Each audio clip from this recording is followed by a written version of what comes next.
or we know everything's online. Yes. Is probably the more accurate way to put that. There we go. What is this? I'm gonna actually have to update Twitch, so it'll keep stop telling me that it needs to be updated. So yeah, Twitch is live. Yeah, Facebook's live.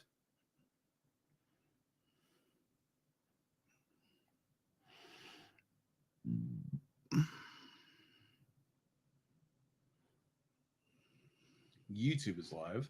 You got to it before me. Mm-hmm. That's fine.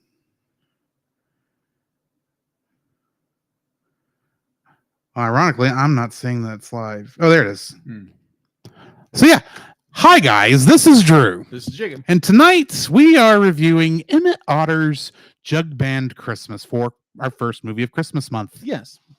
Or really it's more of a special than a movie, but yeah, that's semantics based on length. That is true. You can definitely tell it's a special. It is a special. It was obviously a made-for-TV special. It's about an hour long, even with the edits. Yes. We'll get to that. Get to that later. But yeah, so we'll be getting started here in just a minute. Also tonight, after we talk about Emmet and we talk about what we've been watching and some news. I'm assuming there's news. Yes, there it is. We'll be starting a little bit of Evangelion coverage. And there is a lot to go over. A lot to go over. I may have gone a little deep into my research. But yeah, we'll be getting started on that pretty soon. I did make an edit to the intro I'll let you hear. Okay. I cut one of the intros a lot shorter, the one we talked about. Okay, got it. I took it just to one line and that was it. So okay. It's now only a minute long. Oh, really? Yeah. Okay, good. It's not 20 minutes later. There's our. Well, it's not like the X-Men one that was a minute and a half. True. And even 2 weeks into that, I was like, oh, I should have made this shorter. 5 months later, never fixed it, left it going. The sad part is I won't have a reason to play this sound clip anymore.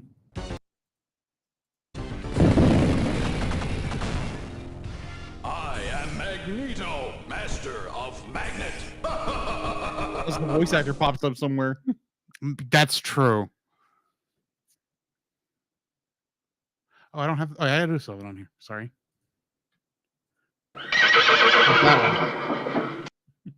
Again, you never know. You never know. And I did just think of one thing I did not put in my notes. Oh no!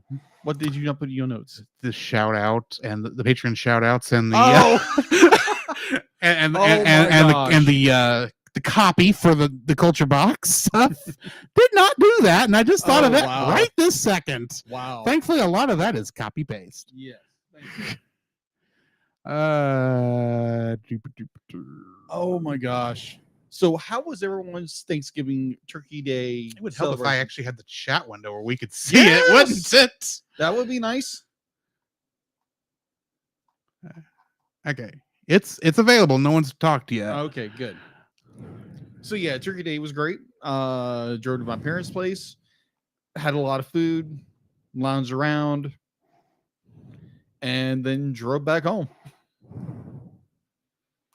So yas. I don't think I've done Rushmore in a while. Rushmore.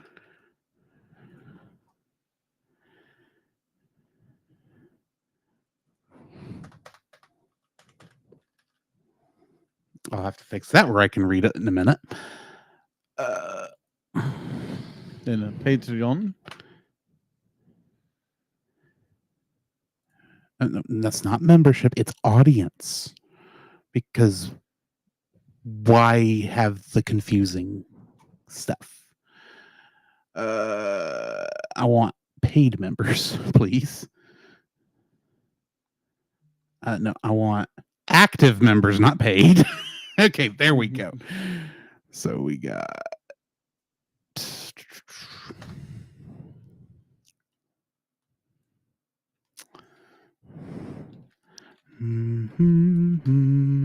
So we've had people actually pay in one time, or what was that? There's one or two that have only paid one time, or they're not paying anymore. Yeah. one person we actually had to put a stop on. Yes. You know the Yes, reasoning on agreed, that. agreed. And it still lists all those. We actually have one person in there who is following, but is not a patron, whatever the word is. Patron. Yes.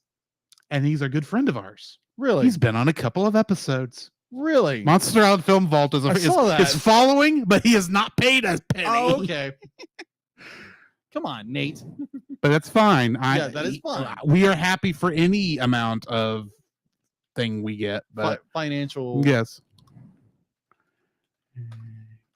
Paul G. Powers, Ditcom, Edwin Gonzalez. Okay. Now I just got to make it to where I can actually read the Rushmore shows thing. Where's my select all? I don't know.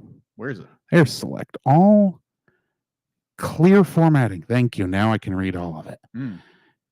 Why it defaults to save the formatting of where you copy and paste stuff, I don't know. Anyway, so yeah, now I'm ready. Okay. Are you ready? Yes. This is going to be interesting. That probably goes without saying. But Yes. yeah, let's go ahead and get started then. Yeah. Deal it. The CEL cast is recorded in front of a live streaming audience.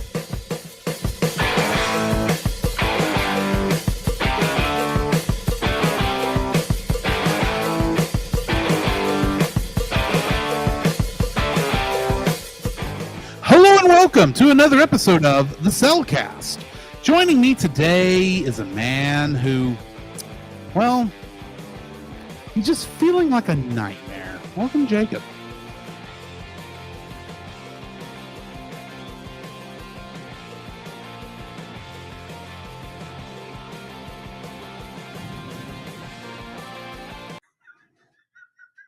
I can't do that in the intro. Sorry. That's hard to edit around. I know. Sorry. I mean, I technically can, but it's a pain in the butt. Okay. It's easier to start over. Okay, so you're welcome, patrons. The whole reason to be like, my apologies, are be like, for some reason when you said nightmare, instantly I had this goofy line that came from Power Rangers the movie, and for some reason that was like, welcome to my nightmare. That one? Yeah, that that line, and for some reason it cracked me up, and I was like, oh crap, I can't get out of it. Oh, this is gonna be a fun episode. Okay, starting over again. The CEL cast is recorded in front of a live streaming audience. Boy, is it ever.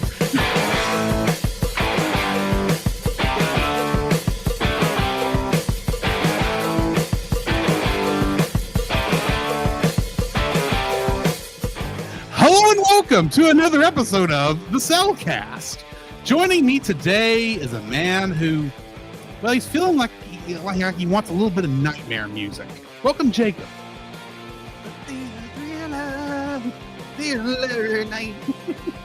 Why, thank you. Yeah, nightmare music sounds good. Nip, nip, nip, nip. Right. Right. Why, thank you. Let me introduce our co-host, a man who was so smitten to get in this junkyard, this band.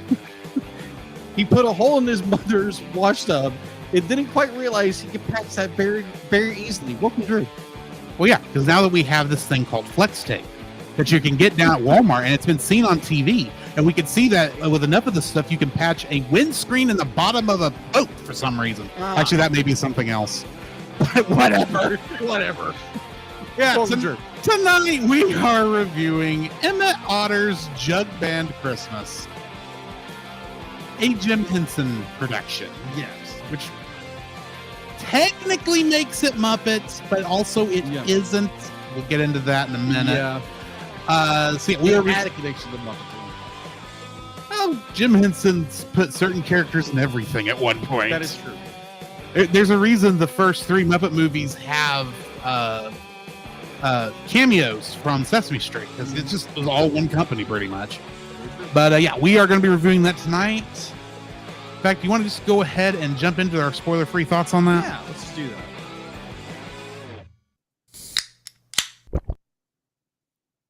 Really, D-Lit? Certified fresh and spoiler free. This is my first viewing, outside of watching a couple minutes of it a couple years ago. Or was it last year? Doesn't matter. A couple years ago. I say that not knowing if I watched it when I was younger, because I have a suspicion I may have like a long time ago, but it's really before my memory started solidifying. You know what I mean? 3 years old. Yeah, probably. I could see this maybe coming on TV and us us watching it or recording it and watching it. I can tell you this was not on any of the bootlegged VHS tapes that my grandpa recorded for me. So I don't know if I actually watched it before this viewing completely or not. Okay. Though I know this story because it's basically Gift of the Magi. It is. Which is not a bad thing. This is actually done very, very well. I enjoyed it. The musical numbers are nice and catchy. It's not your standard Christmas carol music. It is Paul Williams, and he does a good job with this stuff. It's kind of bluegrassy in a way. It is very bluegrassy. Except for the Nightmare rock band song. Yeah. Which is just, well, it's Electric Mayhem before Electric Mayhem. Well, actually during Electric Mayhem, but either way. Yeah, I enjoyed this film. It was fun, and yeah. What are your thoughts on it? I believe this is the second time watching it, because I know a friend of ours. Well, you have to watch this movie, so we watched it, and I enjoy it. It's not my cup of tea, but it has qualities that are nice, and some things are like, okay, I get. You can tell this was on a budget. It's like performance-wise, it's done very well, and they were doing new things during that time period that had not been done so that period. But I mean, like, it's enjoyable. This is a test bed for many of the things they would do for the Muppet movie. Yes. So, yeah. Anything else before we jump into the full spoiler-filled section? I wish Kermit was here. Jumping ahead, are we? Maybe. I'm sorry, I said that wrong. Hopping ahead, are we? Maybe. Anyway, let's go ahead and get into the full spoiler-filled section then. The following is a spoiler-filled review for the film Emmet Otter's Jug Band Christmas. Listener discretion is advised. Emmet Otter's Jug Band Christmas was directed by Jim Henson and written by Jerry Jewell, and is based on the book by Lillian and Russell Hoban. Getting into the cast, we have Jerry Nelson playing Emmet Otter, Weasel, Doc Bullfrog, Melissa Rabbit, and Yancey Woodchuck. He is among the regular Muppet cast. He's more well known for playing Robin the Frog, Kermit's nephew. Oh, okay. Frog. I said Frog, and I meant frog, but either way. Frank Oz was played Chuck, and was the Muppet performer for Ma Otter. Yes. And of course, he's most famous for playing Miss Piggy and Yoda. And during the recording, the filming, he actually voiced Ma Otter during as they were recording it. But his voice would later be replaced by Marilyn Sokol, who played, of course, like I said, played Ma Otter in this. And in Sesame Street, she played Kathleen the cow. Oh, I have no idea who that is, but okay. I don't either, but I thought it was a funny name. Okay. Dave Goelz played Wendell, the pop-eyed catfish, and Will Possum. And of course, he's known for playing Gonzo the Great, or the Great Gonzo. I think technically I think I got those words in the wrong order. Either way. Next, we got Richard Hunt, who played Charlie, the Lizard, and George Rabbit. And he usually plays Sweetums, the giant monster one. Yeah. And then Aaron Oskar was the voice of played Gretchen Fox, Hetty Muskrat, Miss Mink, and Old Lady Possum. And she normally plays Janice of the Electric Mayhem. Last but not least, Jim Henson played Harrison Fox, Harvey, Snake, and Kermit the Frog. Except if you watch the DVD that we had and have any home video version prior to when Disney bought the Muppets, in 2006, they have edited Kermit out for legal reasons. Yeah, I'm not a happy person about that, but we'll come back to that. So you could say you're hopping mad about it? Perhaps.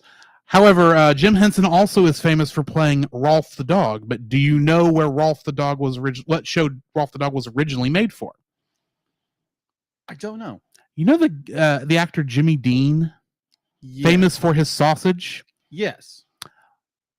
He had a show back in the 60s, I believe, or 70s called The Jimmy Dean Show. Yes. And it took place, and even though it was very obviously on a set, like, I mean, they did not stop. They did nothing to hide the fact it was on a set. Yeah. You could see the stands, cameras, backstage, all that kind of stuff. You know, this kind of shows from that era. Yeah. But it was supposed to be on a ranch. Well, every ranch needs a ranch hound. So that's where Rolf the dog came from. Got it. Although Rolf the dog was also used on like a Purina dog food ad around this time. That's also, right. Yes. What's fun though is that Rolf, through the Jimmy Dean Show, got to meet Lassie. I remember something about that. And he had a crush on Lassie at the time. There's a joke there. I'm not making it. Okay, good. I was thinking it. It was We like, were no. both thinking it. Nope. Not going there. Nope. Kingdom Hearts connections. Guess how many? 1. No. 0. Yes. Okay. There was absolutely nothing. I tried. But honestly, it's just scoured the internet. None of the Muppet stuff has made it into Kingdom Hearts yet. Okay. And most of the Muppet actors have only done Muppet stuff. So, except for, Frank Oz, he's done a lot of different stuff, but Yoda obviously hasn't showed up in Kingdom Hearts yet either. So, yeah, no Kingdom Hearts connections. Interesting. What do we got in info and stuff? All right, so info and stuff. All right, thank you. Be compliant. All right, so hang on. All right, so info and stuff. IMDb has a score of 8.2 out of 5. Talking to the microphone. Thank you. All right, starting over. So for info and stuff, we have our IMDb is a 8.2 out of 10. I could find no information on Rotten Tomatoes about this movie or special. Can you watch it anywhere? Outside of DVD, I don't think it's streaming anywhere. Yeah, I don't think so either. Though I didn't do a search. I mean, keep talking. I will give a look. So do that. Production was Henson Associates. Its distribution was originally broadcast on CBS. Which makes sense, as at the time they were broadcasting the Muppet Show over here. True. It was released DVD via, I'm probably going to butcher this name, Vienna Entertainment, or Vivendi. Vivendi. Vivendi. Yeah. They owned Universal for a while. Really? Yeah. I didn't know that. In fact, I think technically it's still the same company, but they now trade under NBC Universal instead of Vivendi. I could be wrong on that. Do not quote me. Gotcha. All right. Which, now that you've mentioned that, and I mentioned NBC, I will go ahead and tell you this is apparently available to stream on Peacock. That's right. Which is the NBC service. That makes sense. Because I was doing the my typical stuff, doing that. It mentioned it, and I just went blink. Apparently, it's also on Amazon Prime. Yes. Its release date was December 4th, 1977. Let's see. Its home release in 2005.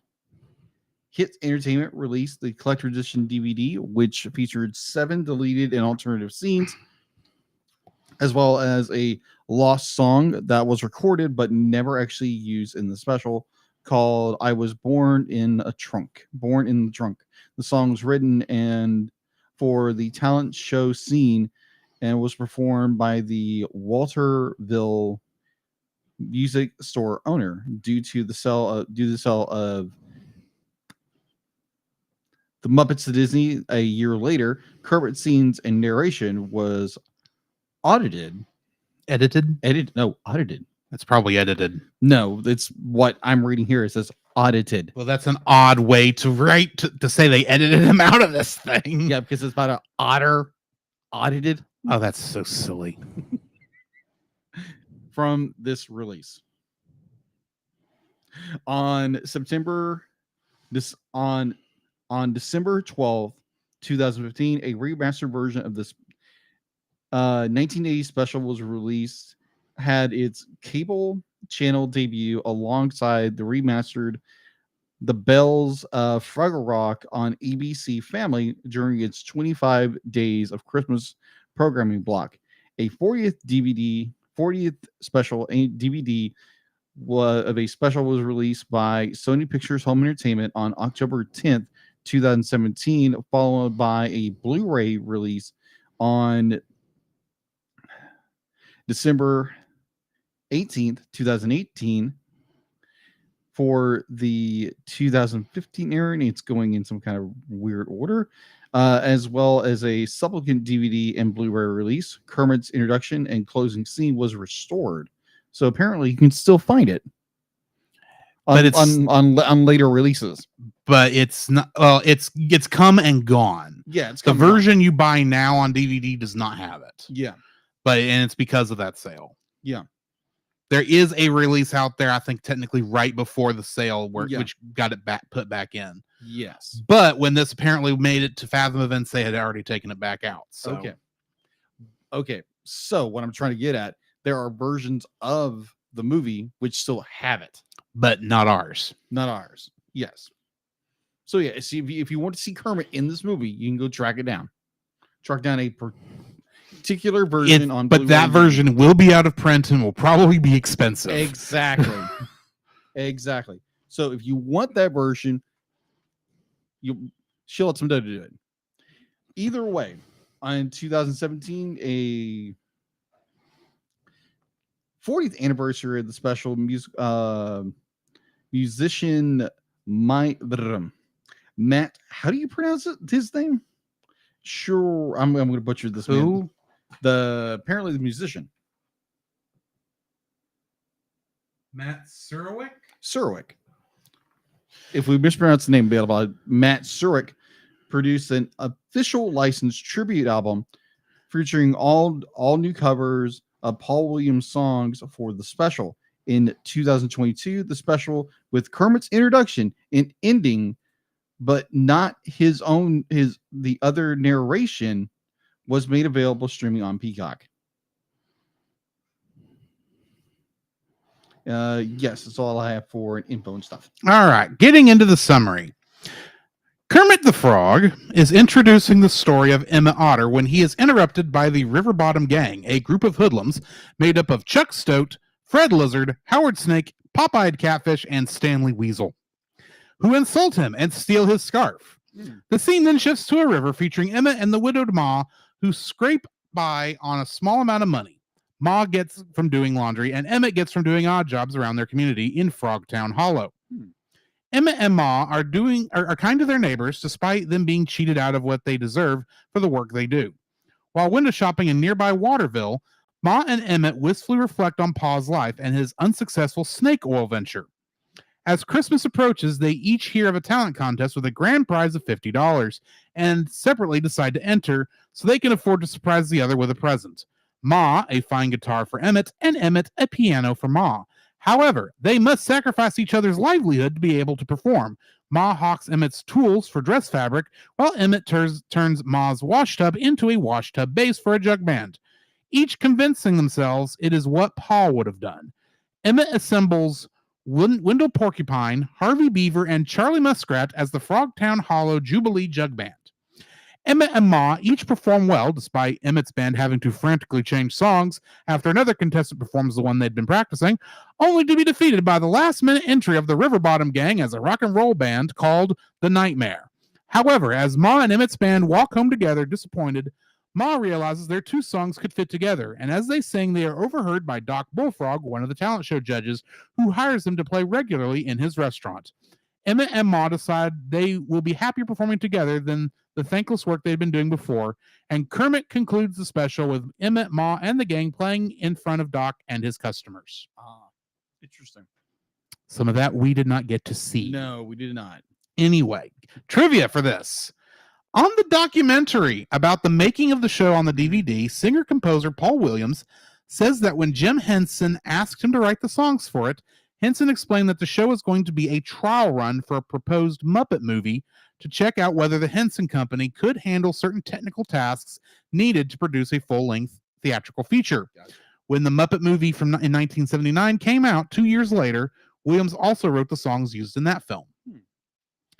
The scene where the drum rolls past Emmet and Ma Otter took over 200 takes to get right.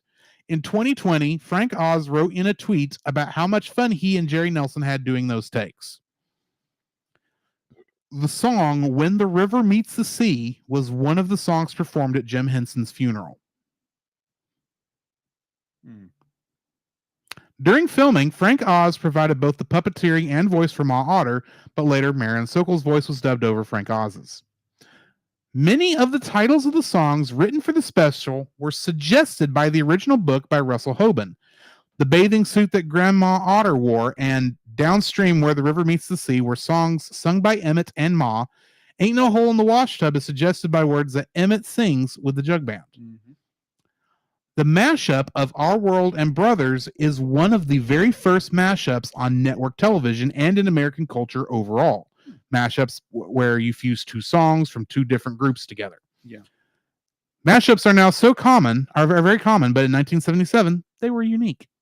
And that's what I got for the trivia for this. All right. What is your first like for this film? My first like would be, it's a very charming, very down-to-earth Mhm. story of two people, or in this case, two otters, are down their luck.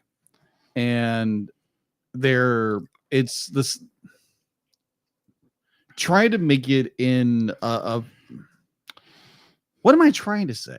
What am I trying to say? I can't answer that one for you. Of course, you can't read my mind. You're not telepathic, are you?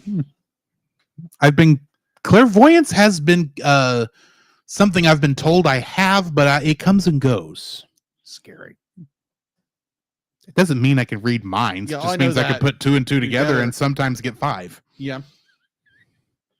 Because I see the one no one else is seeing. Gotcha. All right. Yeah. It's my number one is, it's a very charming film. It's a very charming story of two characters who are down in their luck and they're trying the best they can. They had this very high-spirited view on life, even though they don't have much or they have nothing at all. And they're doing their best. They're looking at looking everything on the upside into the downside. And they just so happen to have this competition should come up, and they're both willing to sacrifice something in order to make the other happy, or, bring some joy to their life. And it winds up being the story wraps itself up very well with the typical charming ending, with our characters getting a better lease on life than they started with. So I find the story and the story overall is very charming. So yeah, it's my number one. I'm going to agree with you on that one. It's going to be my number one also, because despite the fact this does not really present itself like a traditional Christmas film, I mean, there's only snow in it for half of it, for one thing. Yes. Because it's supposed to be taking place in the South. It just takes longer to get cold enough to freeze a river down here. Yes. If it ever does freeze a river down here. Well, depends on what part of the South you're referring to. Well, we don't know exactly which, but considering Kermit the Frog was the one telling the story in the original version, and he grew up in Florida, I'm assuming Frogtown Hollow may be Georgia Okay. or Mississippi, one of the two. Yes. I don't know which one. Maybe Alabama. Hmm. No, that didn't look like Alabama. Probably Georgia. Maybe Georgia. Never been to Georgia, but I hear it's very nice in Georgia. I wouldn't know. I've never been there either. So if we have listeners from Georgia, please let us know. But it's most of your Christmas stuff. It's always White Christmas. I mean, granted, you do have stuff like the movie White Christmas, where it doesn't snow until the last song when it's time to sing White Christmas. That's true. But in this one, I mean, you do have the fact that they're poor. Mm-hmm. They don't have a lot of money for Christmas. In fact, they can't even have a tree. All they get is a branch. Yeah. Which I thought was cute. Yeah. But it's this family down on their luck, trying the best they can to survive, barely getting by, and they both decide to risk the other one's livelihood, basically, for $50. Yeah. Actually, Ma is doing it for $50. Emmet's doing it for 1/4 of $50 because he's gonna have to split that with the band, which is something I realized when I was watching that, and I thought they didn't touch on that at all. No, they didn't. He can't make a payment on a piano on what has to be less than $15. I don't care how he uses it. A piano is going to be more expensive than a guitar. I'm sorry, because the guitar was only $40. Yeah, but he didn't quite think this through. He's a kid. Yeah, he's like he's like 18 probably. Yeah. He's not going to be thinking through. In fact, I'm half surprised there wasn't a girlfriend for him to fall in love with somewhere in this. That would have been funny. Well, that would have probably been just too much for what they were doing. Yeah, but agreed. And yeah, it is like I said, it's basically Gift of the Magi with a twist. Yes. And you got great music that's not traditional Christmas Carol music, but still, I can see it. It makes sense in this. There's not even really a Christmas song in this.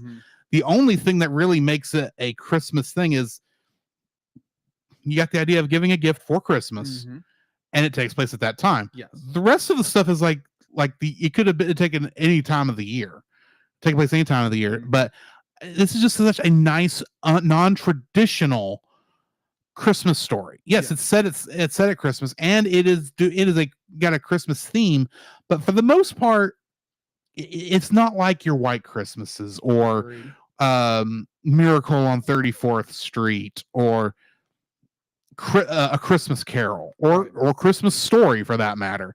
It is a wholly original take on doing Christmas in a non-traditional setting, and I love that. Yeah, I agree. So yeah, I'm gonna say the non-traditional Christmas setting is my first like for this. Okay. What's your second like? My second like would be how it gears towards family. Mhm. That you have there again, kind of it bleeds into my first, where you have these two, a mother and a son. Obviously, they lost their father at some point. Kind of arcing to the more traditional what Disney would do. Yeah. You could have a loved one that passed away or is no longer in the picture, and how they reminisce, like the father is the kind of like guiding point to these two, and like all the decisions, what would Pa do, as each character would say, and you'd have a hard time selling snake oil because no one wants to oil their snake. Yeah, I thought that was a clever line. That was a clever line. So clever. You have so many like moments where it's this mother and son duo who are trying their best in order to appease the other, where it's not the son is being, a very modern storytelling where like everybody's very selfish and self-driven, and they're not really out for, they occasionally try to help someone else, they try to help family, where this was made in the 70s, where you still had that kind of family oriented kind of storytelling. And I really enjoyed it when you have stories like that where they're always trying to lift each other up and reminiscing about Pa. And I feel like it's heartwarming. It's a heartwarming story where it's about family and how they try to do the best with what they have or what they don't have, and they just try to lift each other up. And I thought that was very, like I said, heartwarming. Mm-hmm. My second like for this actually is going to be the River Bottom Gang. Oh, Because here's the thing, granted, they don't do a lot in this other No. than just be jerks 3 times throughout this, and apparently before the cut edits a 4th time at the very beginning. Mm-hmm. Yeah. But think about it, we got a goat, Mm-hmm. we've got a lizard, we got a snake, a weasel, Mm-hmm. and then a catfish. Yeah. And the catfish has to stay in water most of the time. Yes. And they have to come up with so many creative Yeah, ways I'll agree. to keep him in the scene. Mhm. The well, my favorite one, I don't know why this show's happening, but when they are driving under and they stop there underneath where Emmet and the jug band are practicing. Yeah. And you see, everyone else is on motorcycles, but the catfish is in a trailer being pulled behind, being pulled by someone else. And I'm sitting there going, "That's clever." Mhm. I never would have thought of that. Granted, that you swing that back in too long, catfish is going to be in a world of hurt. And I Yes. don't normally think of a catfish as an evil animal or a villainous animal. Right. All the others make sense. Yeah. A goat, they're always angry. They like to have Weasel, others- we know what we know the problem with weasels. We Yeah. we see what happens when they laugh too hard. I feel like that sometimes. Of course, a snake, obvious, and then a lizard. Mhm. Those are all things I can kind of see as being evil. And then a catfish is like, I don't see catfish as being like an evil animal. I see them as being good eaten. That is true. That is so true. But I mean, they are poisonous, so I guess that's kind of where the thought that is is. true. So Well, only the barbs are sorry, not poisonous, venomous. yeah, they are venomous. But anyway, So my like watching this movie, I think you partially clarified something that was for me. So the leader of the gang was Chuck. was Chuck. I always thought he was a bear. No, he's a goat. Oh, he Granted, I thought he was a bear too Yeah, until that's I'm like a reading thing. this. And granted, I don't think I think because of the helmet, Mhm. it's kind of hard to tell if he's got horns or not. Yeah, because he looks like a bear. Yeah, but I think he's supposed to be a goat. Huh. It's not very distinguishable, but okay. Well, I mean, the only time you don't see him with the helmet is going to be during the song, and they don't really stay on anyone long enough to really get a good focus on any of them. But and plus, he is definitely the Dr. Teeth of that group, so he's kind of in the back at the piano or whatever. True. Also, I love the fact that all the rest of that rock bottom band has an instrument, but all the catfish is the percussion as he jumps in and out of the water. That was clever. And I watched that going, if you actually had to record this song, that means you have to have somebody over there hitting water to produce that part of the sound, because that's a different sound Yes. than normal percussion. Yeah. But yeah, I love the fact that they had to find ways to keep this catfish in the group, Yeah. despite the fact there's no reason he should be there. Yeah. The utilization of a catfish as a character is very unique, and I think it would be more challenging than anything. I think it would be, yeah, to incorporate that character into every scene that he's in, yeah. that he's in, and they utilize him very well, Mhm. even though he doesn't really do much, except he wraps himself around the goat character who looks more like a bear, but I thought that was the snake that did that. yeah, it's a snake. Oh, never mind. I've got the two characters confused. My mistake. Yeah. Moving forward. No worries. Anyways, So yeah, that was my second like. What's All your right. third? my third like would be the design of the entire world of Emmet Otter, Mm-hmm. because they're doing 2 sets. They're doing 2 sets. They're using this wide I think it's a total like 4 sets, but yeah, either it's total way, 4 sets. But you have these very vast, large sets. Mhm. It's just like the camera's panning around this miniature set, Mhm. and it's done very well. Be like, it's for the budget there, the constraints they have on it, and as Jim hits implied that it's like kind of a springboard to something else. yeah, they were using it as a test Test uh, bed. Test yeah. bed. test bed. Yeah. In fact, because there's a couple things in here. Granted, this is being done on a television budget, so they're having to do it a lot cheaper. But you can kind of see where they were testing things that they would later use in the Muppet movie. Yeah. So like the design of the world, the design of the town, the design of the river, even like you look at a movie that was created in the late 70s and you look at it from a 21st century viewpoint, it's like, man, this looks so cheap. Well, it was cheap because, like you said, they had a limited budget. Yeah, and it was a TV budget. It was a TV special, but they still there's a lot of marionette in here, a lot more than I thought there would be. Yeah, a lot of marionetting, and I think it's one of the big things that, according to the special, that was one of the big things that had never really been done before. That they would use like large scale marionetting and then puppetry in the same way. And you can definitely tell they're on a budget because they couldn't delete the or remove the lines or anything. Yeah. The control sticks. The control sticks and the lines and the whole bit. But overall, I love the design of it. It's just like you have this it definitely when you pull into the Muppet part of the world and be like all the details of the home, the river, like everything. Be like it has this very grounded look about it. It's not fantasy like no like fantasy or anything. Yeah. It's just grounded in reality, and it has this, like it has a gloom to it, but it has a charm to it. Yeah. So yeah, the design of the world I thought it was very cozy in a way, gloomy but cozy. What is your number 3? I like the relationship between Ma and Emmet. Yes, agreed. And granted, you got the rest of the band that are helping out in that in that song, but yeah, that relationship between Ma and granted, it's a mother and son relationship, granted, and it's done very well. But honestly, it never feels like.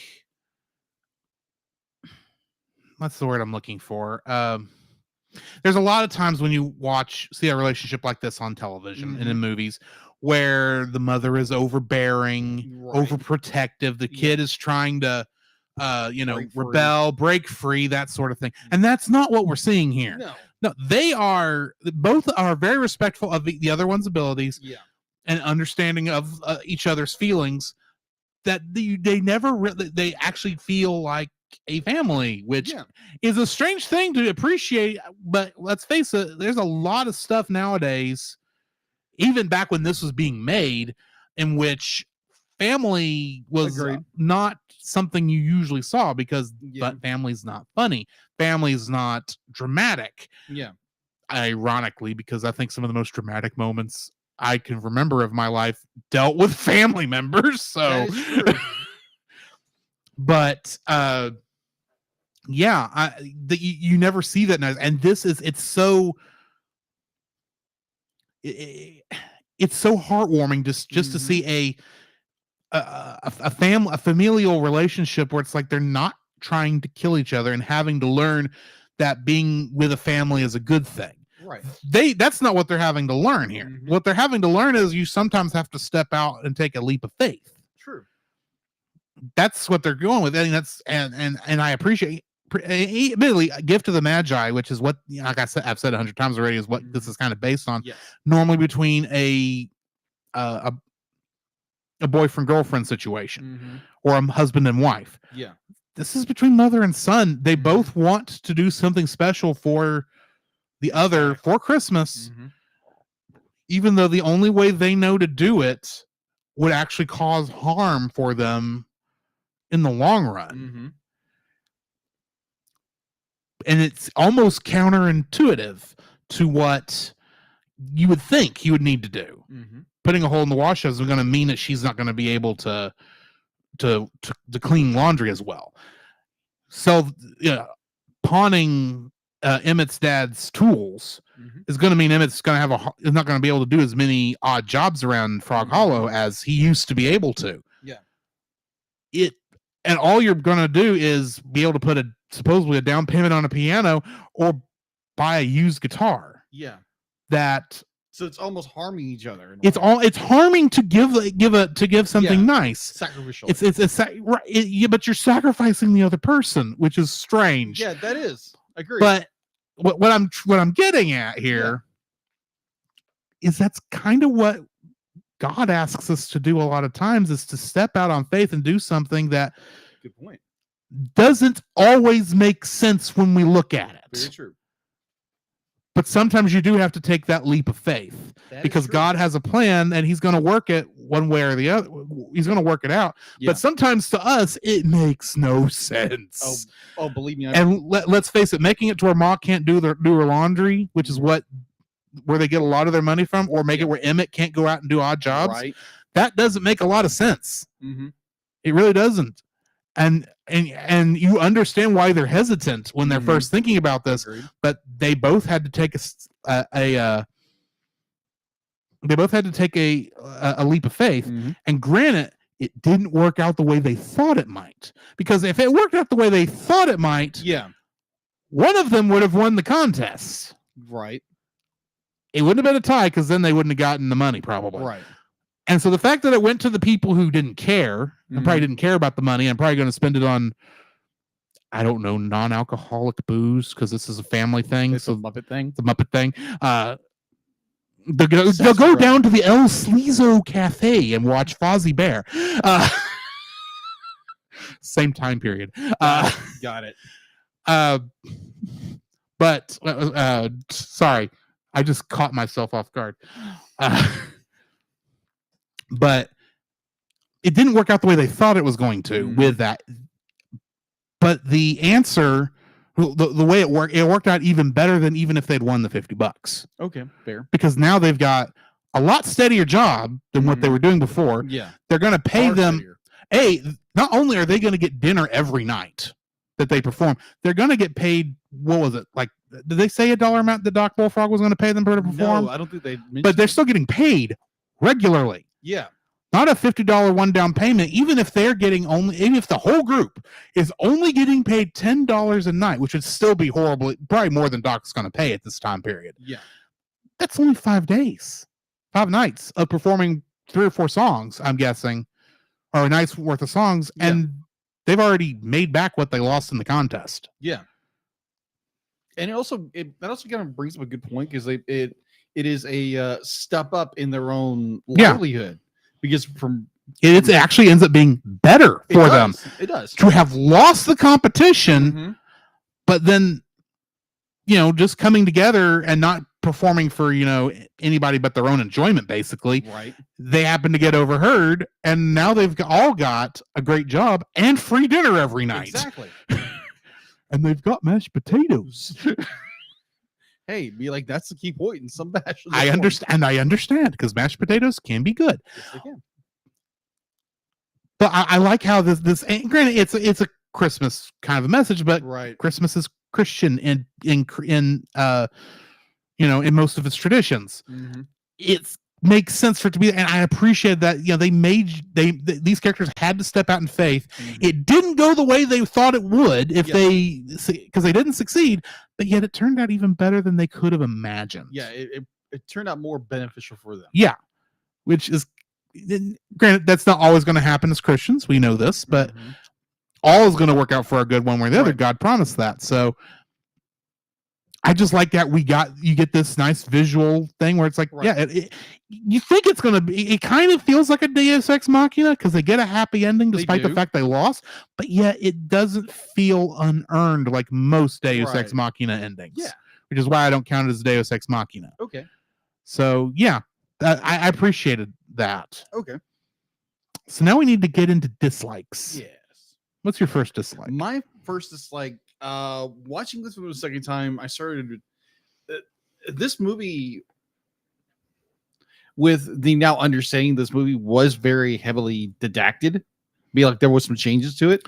The only changes were Kermit the Frog, his scene at the beginning, and I'm assuming at the end, the scene at the end were taken out, and Jim Henson's narration as Kermit was taken out. Yes. But and that may have helped set things a little better. Probably. But yeah, that's the only differences that were changed. Because I didn't know this, that they were in that the town that they were living in was different. Had a different name. I thought that was Waterville. Yeah. Didn't realize the town they were performing in was Waterville. Yeah. Didn't know this, so confusing. the community they're in was Froggy Bottom Hollow or whatever it was. Right. But that makes sense because we like Kermit the Frog and be like that. Yeah, that makes sense. That makes sense.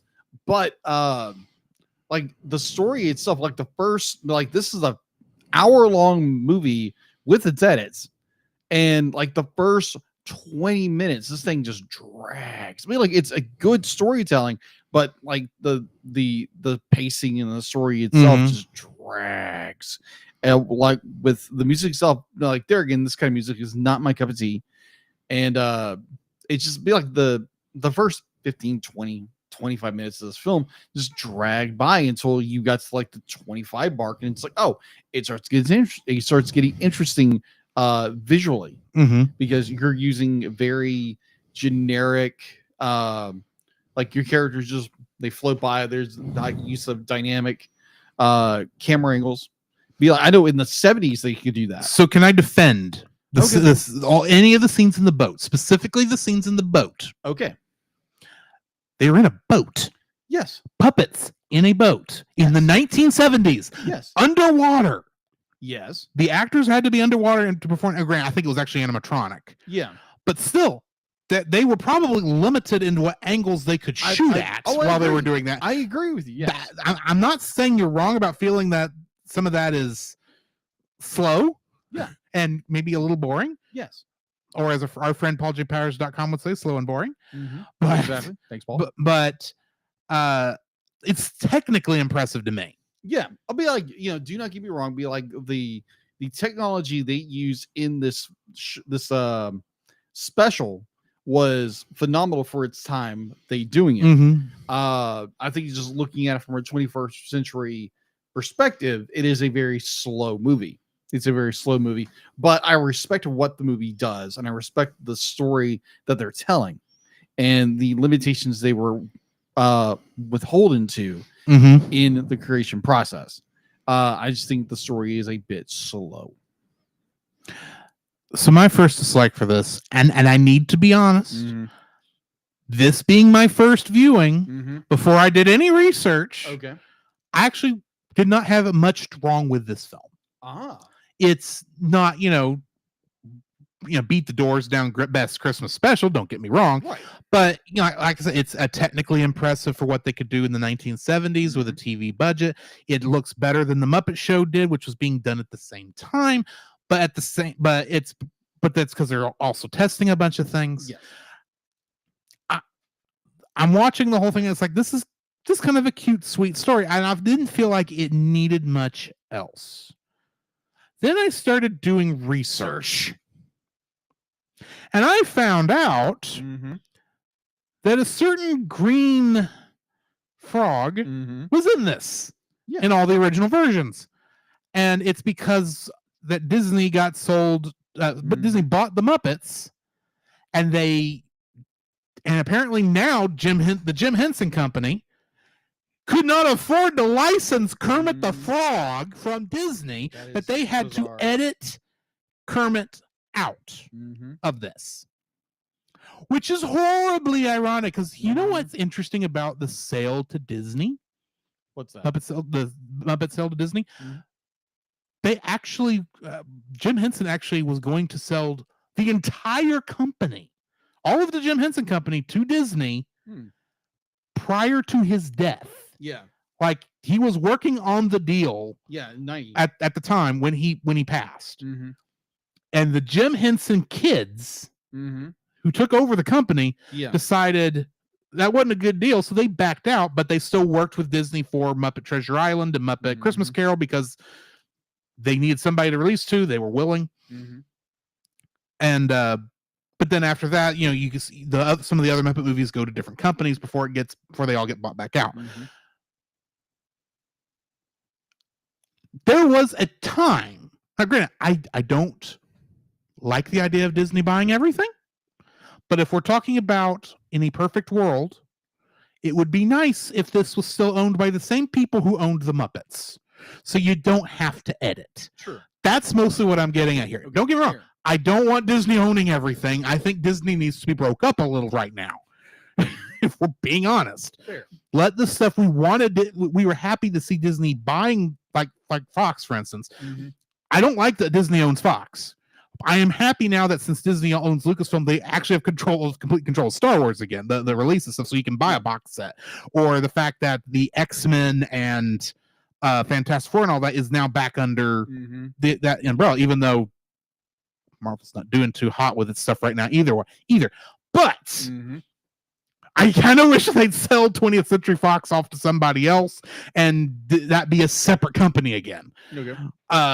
And I hate the fact that they own the Muppets, not because Disney doesn't know what to do with the Muppets. Let's be honest. They don't. They really don't. The fact, I don't know if this is in your news today, but the Disney Plus TV show Muppet Mayhem that aired first season earlier this year, Okay. they're not making a second season. Well, that's just sad to hear. Yeah, it is sad to hear because it's not performing the way they want to. Now, granted, Muppet Mayhem has been considered like the best Muppet TV show since Muppets Tonight back in the 90s. Wow. Okay. It was very well received, but it's still not doing good enough for Disney Plus. Well, it's not much as well. I mean, granted, this is the age of cancel anything that's not doing gangbusters on streaming. True. But they don't know what to do with the Muppets. And I kind of wish they would sell the Muppets maybe back to Jim Henson, but then the Jim Henson company is not really like doing as good as they were in the 90s. Well, I think it's every company right now. But I mean, if you're talking, you don't really see the name Jim Henson on a lot of stuff anymore. No. It's not like the 90s where you're watching Teenage Mutant Ninja Turtles and it's saying work done by the Jim Henson Workshop. You're going, that's something you didn't expect to see. The guy making the Muppets making Teenage Mutant Ninja Turtles. Yeah. That's just two things that don't go to it. Now, granted, the Jim Henson Company has done some things that I kind of wish they hadn't made recently, like Sausage Party. They made Sausage Party. I believe if it's not that, it was something else that was just as bad. Okay. I could be wrong on exactly what it was. Curious. But there was something in the last couple of years that I saw the Jim Henson name on, and I thought, oh, how the mighty have fallen. But the fact that because of legal reasons, Kermit the Frog had to be edited out of this. And there was because there would not have been any thought process to allow the footage to remain unedited when you're looking at legal stuff, like we would have preferred. Yeah. And admittedly, I'm still kind of not feeling good about any of the Muppets because let's face it, even though I'm not a big Sesame Street fan, Sesame Street's dying too because HBO doesn't know what to do with Sesame Street. Dang you, Elmo. You ruined it. But at this, I as a Muppet fan, I'm annoyed at things the way the Muppets are going, and a lot of that is just personified by the fact that the Jim Henson Company can't have Kermit the Frog in a movie that they made years ago, and they can't keep him in there for subsequent releases of the video of this thing. That is stupid. Agreed. Very, very stupid. That's what I'm trying to get out. Is like, fair. I hate the fact that Kermit the Frog was required to be edited out of this. Not any creative decision made by not because somebody hates Kermit the Frog for some reason. No, legally they had to, and they cannot do anything about it because they probably can't afford to get Kermit the Frog back, even though Disney doesn't know what to do with it either. Sure. What's your second dislike? My second dislike. This movie, I started losing interest in it very quickly. I mean, like, yeah, it's a good story. It's done very well, but it's just it's not my style. It's not my flavor of film, and like banjos and that kind of stuff. It's just more like whenever the characters would sing, be like it's like you understand their plight. At the same time, it's just more like, okay, this is a little boring.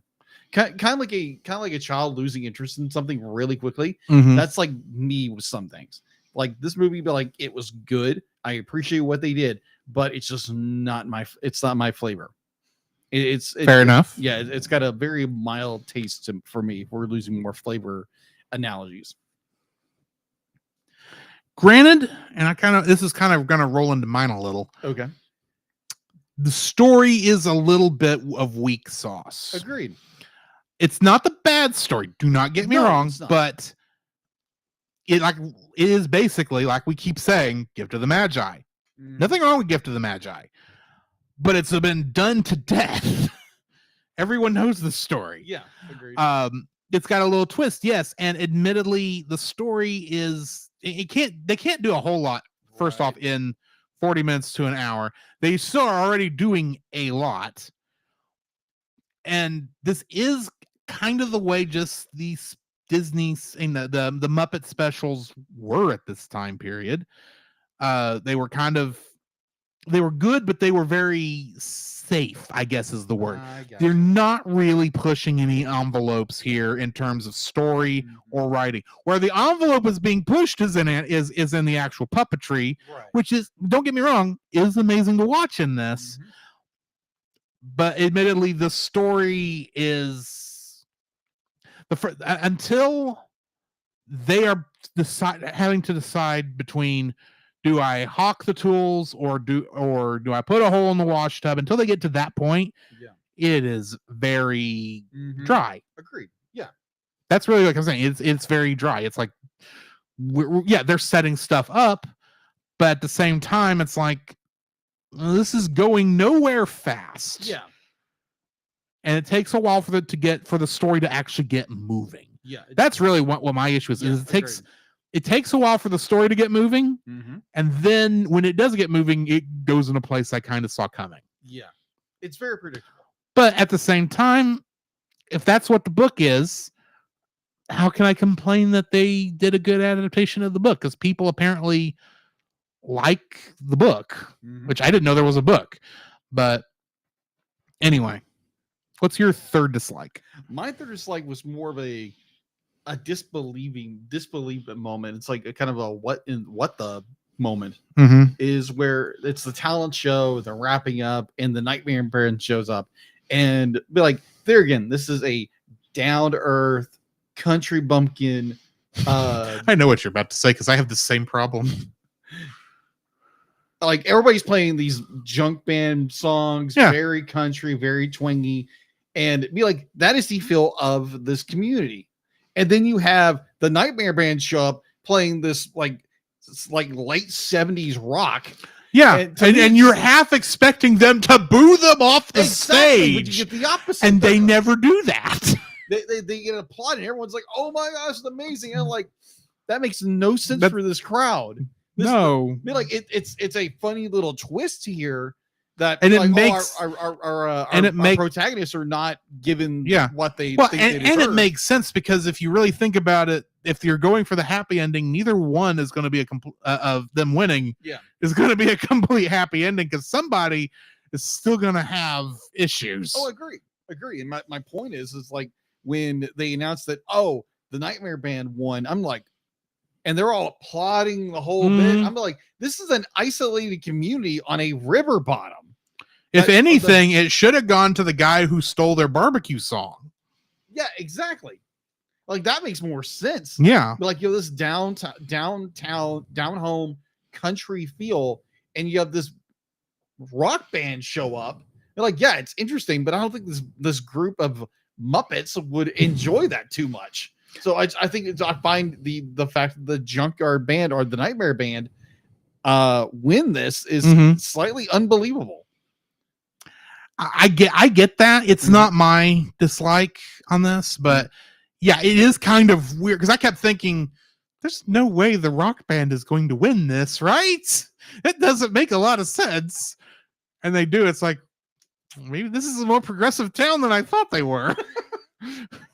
But yeah, my third dislike for this is going to be Paw's slide, of all things. Paw's slide? Yeah, right when they are making the decision, they race out to Paw's slide, because it should be good enough now to use now that the river's frozen, right? Right. My problem isn't that the slide exists. My problem is that it obviously looks like clear plastic sitting on top of like a black what do you call that cloth that you put plants on top of? Oh yeah, I know. It looks like that more than anything else. It looks like someone threw a cargo blanket out on this little field, cut into a strip of a slide, and I'm going, I don't think that's how an Otter slide would look.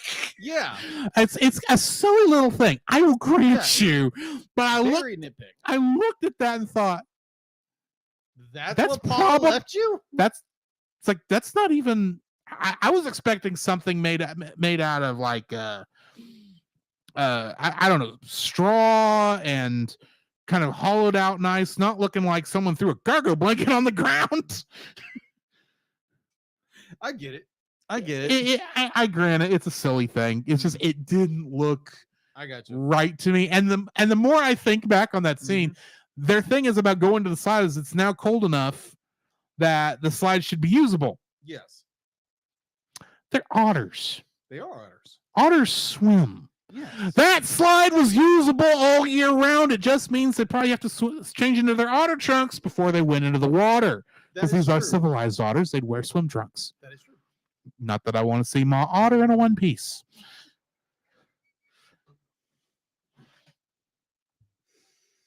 Thank you. You're welcome. You are so welcome. Thank you.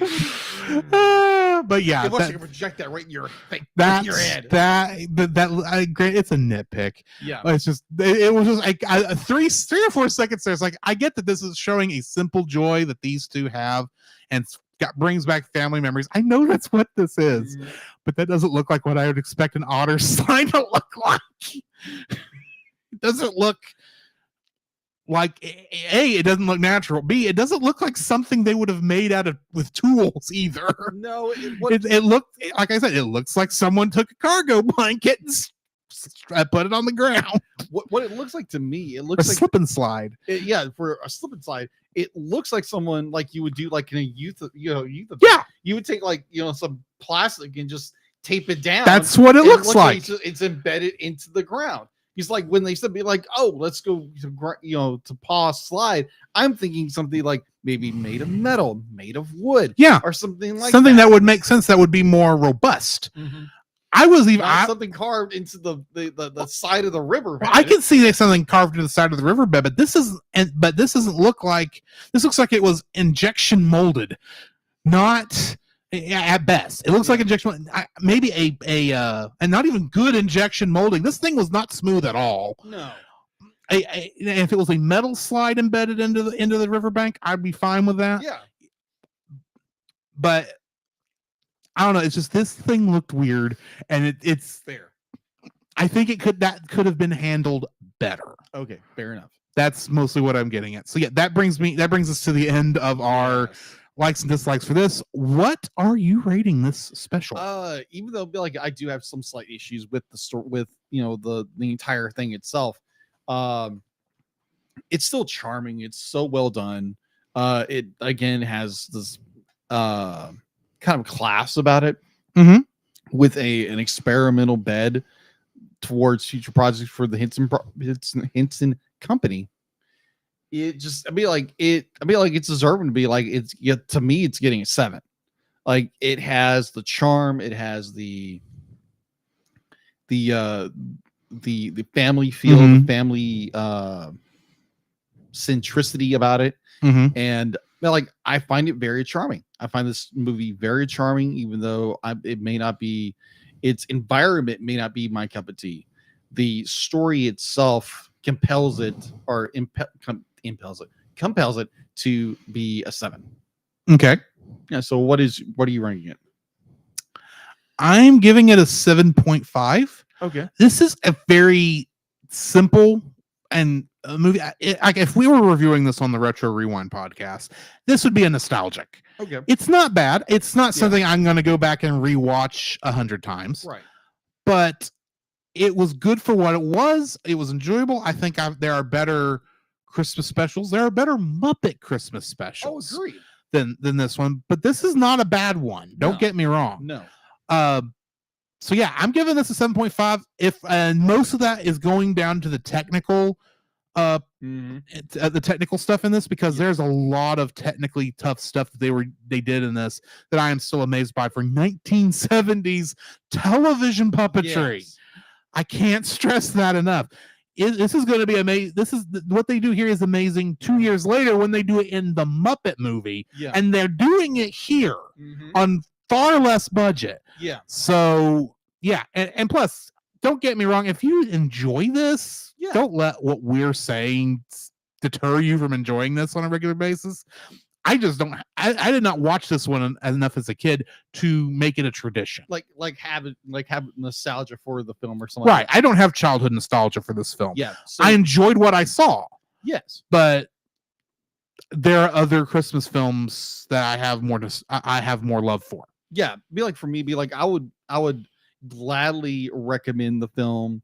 I mean, if it's one of those films, it's nostalgia for you, that it's a yearly watch for you, by all means do that. For me, I never had it, I never watched it, I never heard of it until a couple of years ago, and it's nice, and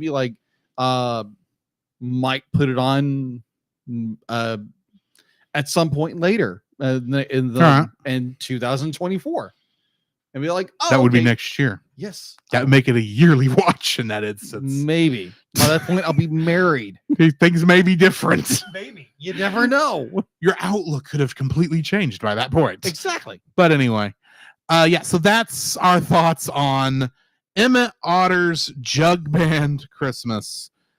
Next week, correct me if I'm wrong, but we did have to slightly reschedule next week, right? For the live show? Yeah. Because next week is the 9th. Yeah. I think we're gonna shoot for... We're shooting for the 11th? Yeah, we're shooting for the 11th. Okay. Yeah. On the 11th, we're going to be reviewing 2017's The Star. So join us next... and that pretty much next week for that. In the meantime, we're going to jump into the intermission. On the other side, we'll talk about what we've been watching, what's in the news, and starting a new trip through a new-ish, new for us, new for me, new for you, animated series. Join us on the other side for that. If I can play this right. This podcast is a proud member of Culture Box. Whether you enjoy geeky reviews, comedy, or original fiction, you can open up the Culture Box and find something excellent for your soul. Point your web browser to culturebox.media. This week, we suggest checking out The Rushmore Show. The Rushmore Show is a place for ranking the ultimate top 4 in sports, video games, nostalgia, movies, and so much more. Each week, Andy and Kirk spark engaging discussions and friendly debates, making The Rushmore Show your compass in the realm of pop culture rankings. You can find more at youtube.com/The Rushmore Show, where it's all about your top 4 and nothing more. Cellcast would also like to thank the following patrons: Ashley and Francisco Ruiz, Book of Gaming, PaulJPowers.com, and Edwin Gonzalez. To get your name listed on the show, uncut episodes of the podcast, special art from Jacob, and in my mind there's something else, and I can't think of what it is. Pardon me. So go donate to us on Patreon for all that. I'm fairly certain I missed one. You probably did. We'll figure that part out later. Yeah, we'll probably by the end of the we'll have it right next week. Crap, we forgot this part. We were supposed to tell them to go donate to this thing. Yeah. But anyway. Trying to find the button. Intermission. Yeah. So, Jacob, I have a question for you. Yes. What have you been watching? Oh, so what have I been watching? Well, first, I want to ask you a question. Okay. How was your turkey day or Thanksgiving? I had a good Thanksgiving. Good. Did you eat a lot of turkey? Actually, we did not have turkey. What? We had a ham. Oh, okay. No, not my favorite for Thanksgiving. And okay. Cheesy potatoes. Ooh. And some bacon green beans, bacon fried green beans. Okay, I keep hearing things about those. Oh, those are good. And crescent rolls. Crescent roll. And blackberry. Well, it was a blackberry strawberry cobbler mixture Okay. that my mom made up. Okay. And there was a cranberry bread Okay. of some kind. I can't remember exactly what was in it, but my mom made that. I gotcha. So yeah. So my Thanksgiving was me, my fiance, and her mother drove to my parents' place and had a wonderful Thanksgiving. I Mhm. learned that I do not like zucchini whatsoever. How did you have it before I make suggestions? It was in a oh, come on. Why am I flaking on that? Was it pan fried? Was it steamed? No, it was in dressing. It was in dressing. Okay. I will. You say you don't like it whatsoever. No, I don't. I didn't like the taste of it. It just, Right. It was so. Ugh. I still would say that. Do you like fried squash? Never had fried squash.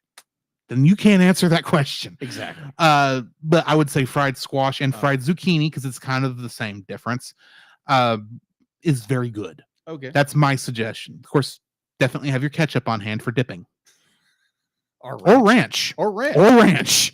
Either one. Yes. Okay. I say ketchup for you because I know you like your ketchup. I do like my ketchup. Which is ironic because you don't like tomatoes. I do like tomatoes. It's just There's not. somebody else who didn't like tomatoes. Yeah. You were the. Was it potatoes that you didn't like, or was I there? love potatoes. Then I don't know what I'm thinking of. I like tomatoes to an extent. I don't like just like a big fat tomato. I like little bits of tomato here. and there. Okay. So we got that out of the way. So what have I been watching? Yes. Okay. So I was dog sitting while on Thanksgiving break. So you saw a dog.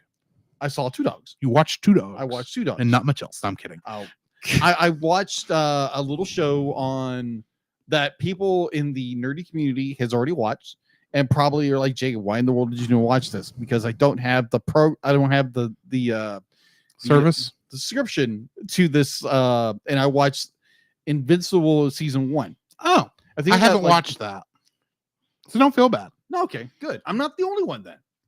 Well, I know of this show Yeah. because I remember when the comic book came out and everyone talking about it. I didn't read the comic book either. Yeah. But I don't know. The idea of evil Superman just didn't appeal to me. Oh, okay.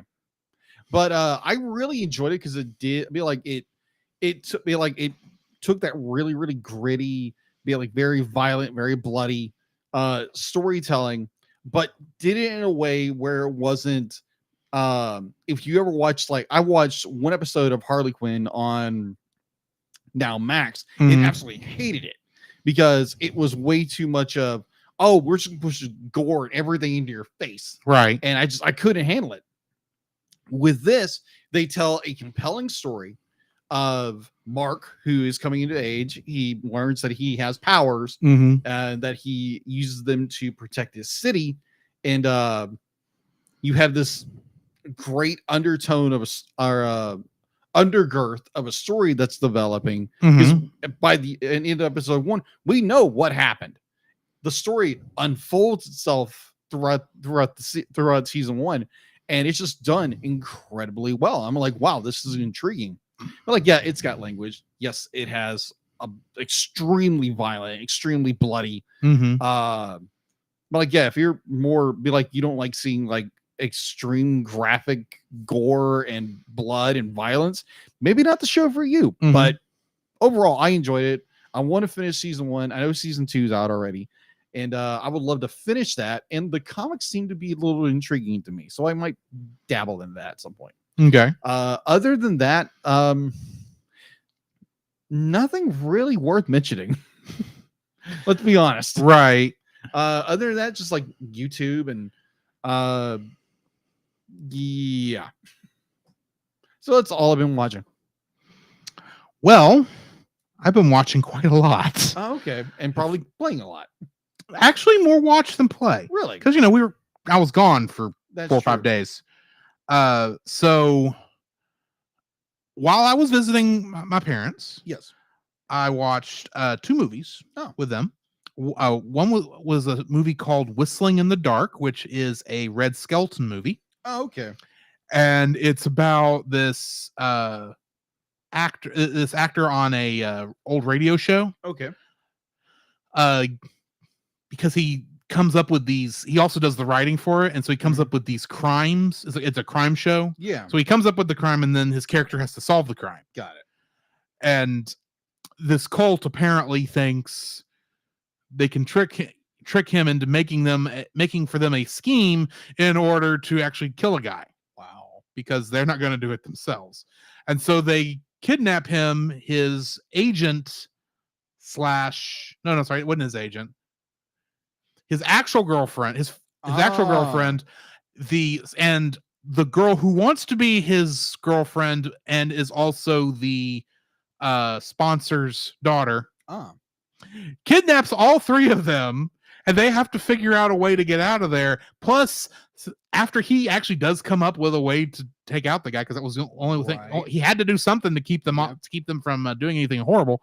And they have to then come up with a way in order to keep the guy that they're trying that he wrote this thing up so they could kill him, keep him from getting killed, despite the fact he's on an airplane. Oh, wow. And granted, the movie is ridiculous. Of course. But it's the fun kind of ridiculous. I got you. And at the end, it's like, this can't get any crazier. And then it kind of does. It was just a fun movie. He's apparently got a lot of these shows in this whistling movies in this whistling series. Yeah. Only got to see the one at the time, but it was very funny and I enjoyed it. Nice. And then later that, I don't know if it was that same night or the next day, we watched a film called Spencer's Mountain. Okay. Do you know the television show The Waltons? I've heard of it, yes. Okay, so the same guy who wrote the book The Waltons is based on, also wrote the book called Spencer's Mountain, which is very similar stories. Okay. I mean, they are different. I mean, Spencer's Mountain is on the Rockies, while Walton's Mountain was in the Appalachians. Okay. But you're still dealing with a poor man, got a big family, wants to do best by his son, who is a prodigy. And he's not just the first kid who's graduated from high school, he's the first in the family. He's also the first one who might actually make it in college. Oh, okay. But things don't work as well as you'd like. And there's a lot. I actually do suggest it because it was actually a very good film. It was a little predictable in some spots, but it was still a very fun watch, and it was still touching in a couple places. So yeah, I watched those films. As you can probably guess, I've been watching more Monarch Legacy of Monsters. Of course. Godzilla showed up in episode 3. And you will probably wee. I knew what was happening when I saw the words Bikini Atoll 1952. And I'm going, oh, G-Man about to show up, because that's the only reason you say those words. You put those words on screen. G-Man, Godzilla. Oh, okay. I thought it would be like G-Mon. He's a monster. I have heard everyone call him G-Man when referring to it short, but yeah, Godzilla was about to show up, and he does. Then gets his mouth blown off. Anyway, by an atomic bomb. So he doesn't really blow. You know what I mean? Yeah, I gotcha. So yeah, that happened. So you haven't watched I watched episode 4. No. Be like, so you haven't watched Godzilla something 0? -1. -1. That's it. -1. I will be watching that tomorrow. Oh, okay. Times table didn't work out to do it before then, and that's when we planned to do it. So, and I'm seeing it in IMAX. Oh, fun. Yeah. Well, let us know next show. Definitely will. But yeah. Other than that, I think that's pretty much everything that I've been watching. Okay. So what do we have in the news? Okay. Delete. The CELcast News with your host Jacob Heron.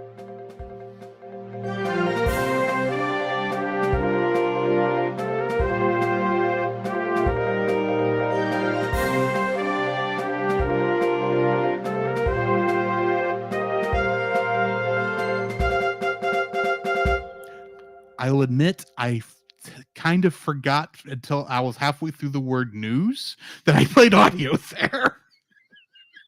It's all good. All right. Why? Thank you, Dealet. And getting into the news. This movie that I had never heard of.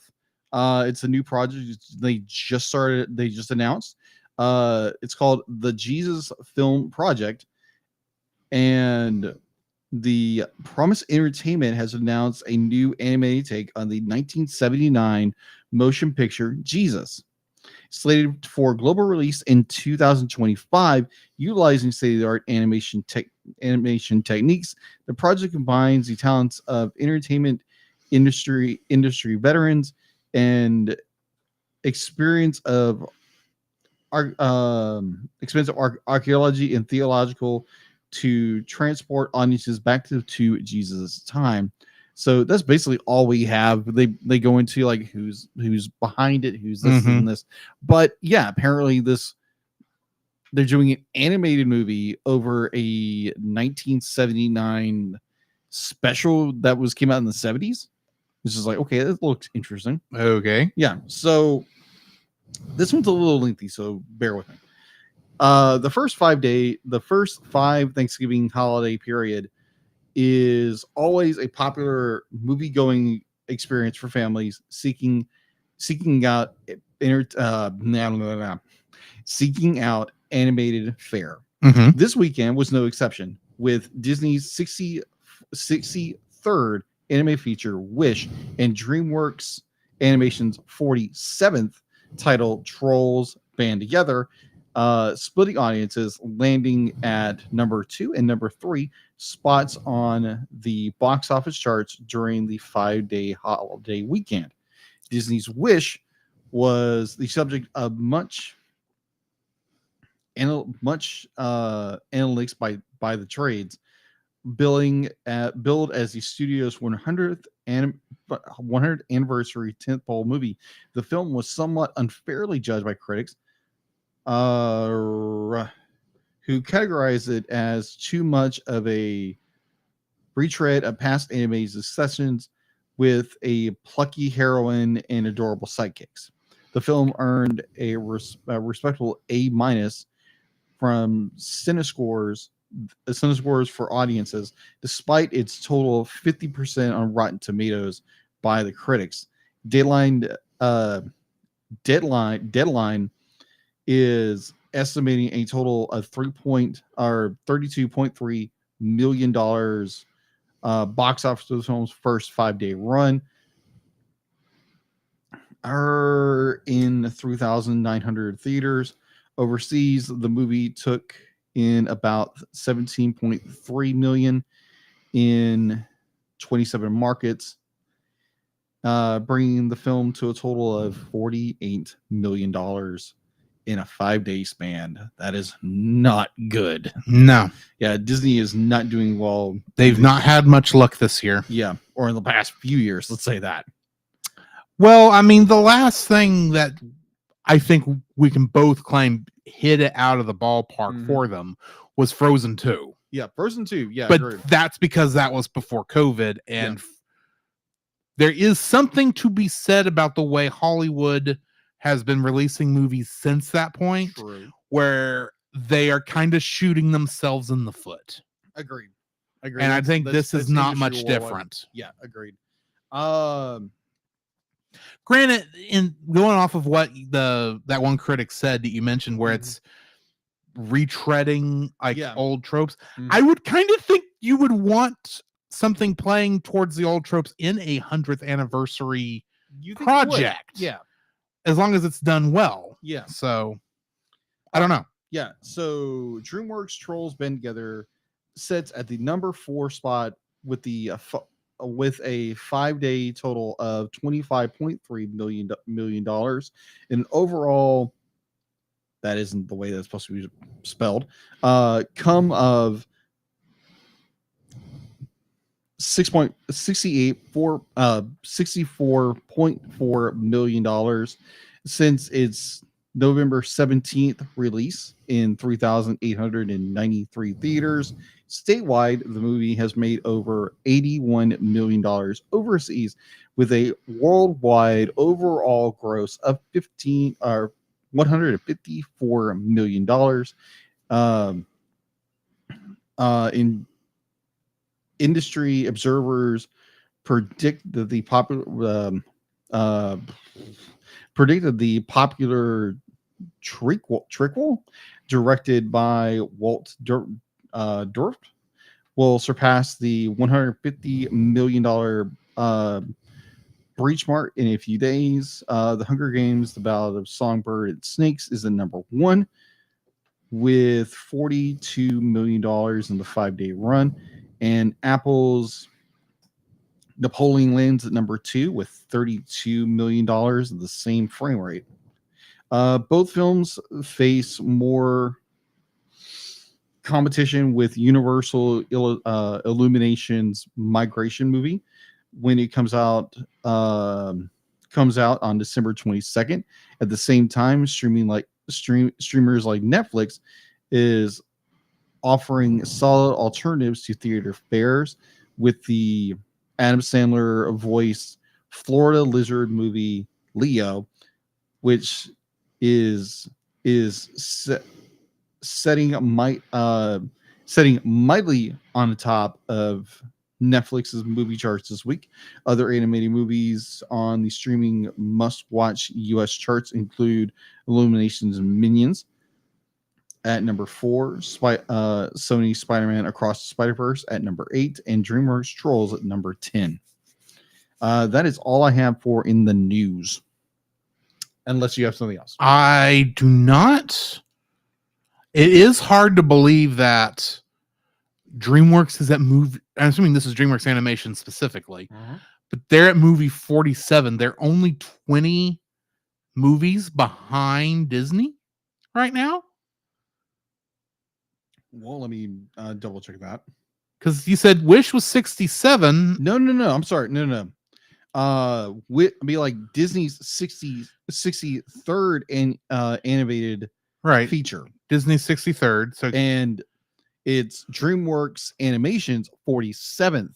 so animated 47 versus 63. That's 15. feature. Yeah. There are only 15 movies behind Disney. Yes. And yet DreamWorks has only existed since the 90s. Yes. They have been putting out a lot of stuff. Is have. all I'm saying. Yes. So, yeah, that's the part that I think amazed me most of that is Yes. because I don't frankly care about Trolls 3. Yeah, me either. And Wish is kind of I'll see it when it comes out on Yeah. Disney Plus. This is not something I want to go to a movie theater to see unless we ended up doing a reaction, but our schedules did not work Yeah. for that this year, unfortunately. Yeah, definitely around the Between Hol- Thanksgiving and Christmas was Yeah. always going to be hectic. the holiday trifecta. Yeah. Of holidays. So we'll try for some more movies, of course, next year for Exactly. reactions. But yeah, let's go ahead and jump into something you have been looking forward to probably all day, Yeah, if not all week, all week. Let's say that. because in many ways this was your choice Yes, it for our was. next animated series. Even though this did come up in the vote and we did other things first, this was the next thing on that vote. Let's get into talking about Neon Genesis Evangelion.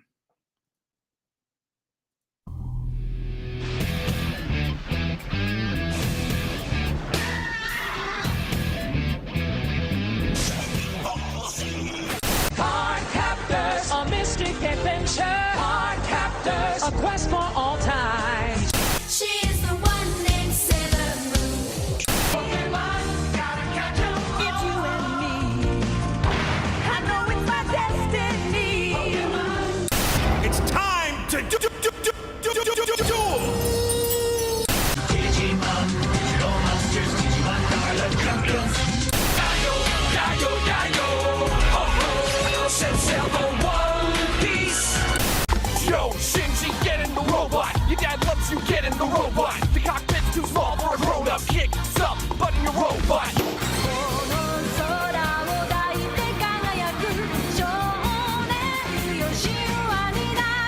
Emotional damage. I have been sitting on that for a week. Yes.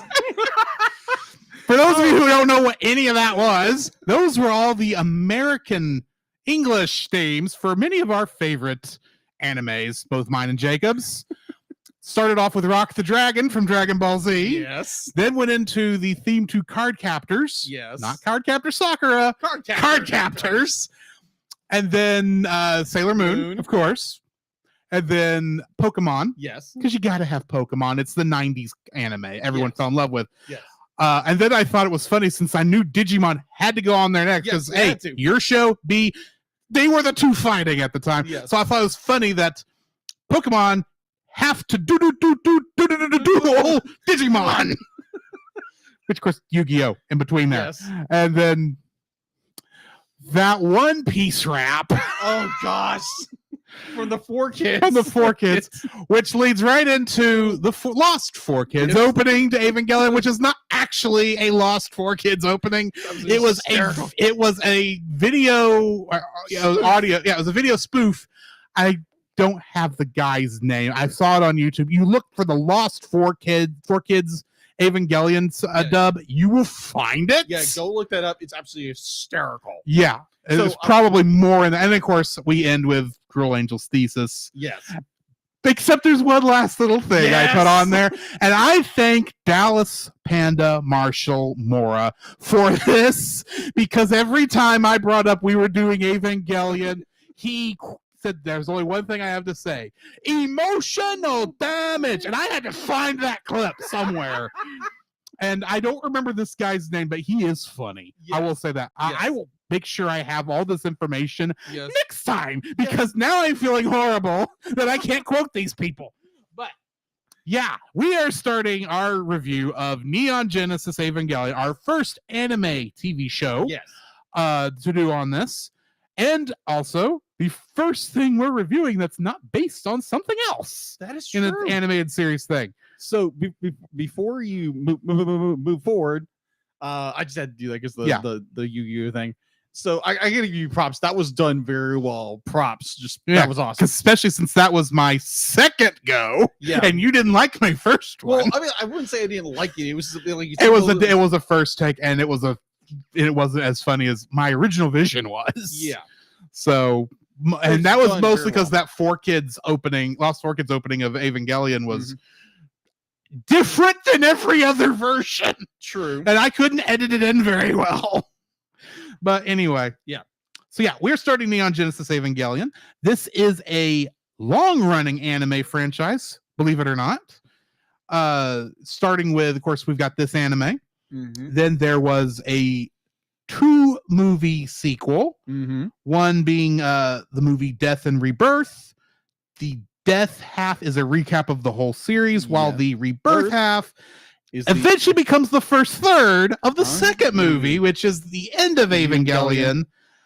And then which is a alternate ending to the show, because apparently a lot of people did not like the ending of this show. They didn't.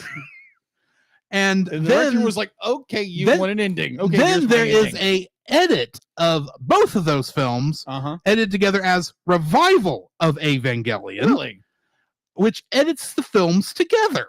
Really? So if you want to watch the whole thing in one go, good, bad, salty, whatever, all 26, as they word these things, all 26 episodes, that's apparently the way to go, is you could probably do that in about 3 hours. Wow. Which, considering what a little I know of the show, that's going to be a very emotionally draining 3 hours. Your mental health might get a good shock to it. Yeah. Also, there is the rebuild of Evangelion series of films, which starting with 1.0, you can not advance. 2.0, you can. Sorry, I said that wrong. 1.0 is you are not alone. Yeah, you're not 2.0 alone. is you cannot advance. 3.0 is you cannot redo. And the reason I'm saying not is in the way I'm doing that is because those are in parentheses. Because one thing you will quickly learn about Evangelion is it loves double titles. It does. Which is great for the next one. 3.0 plus 1.0, Thrice Upon a Time, whose Japanese title, and then the title that's written in the Japanese language, is Shin Evangelion Theatrical Edition. And Shin Evangelion is part of the Shin Japan superhero thing that Hideki Anno has been doing Really? over in Japan, which includes Shin Godzilla, Hmm. Shin Ultraman, and Shin Kamen Rider, or as you'll find it when you go through Amazon now, Shin Masked Rider.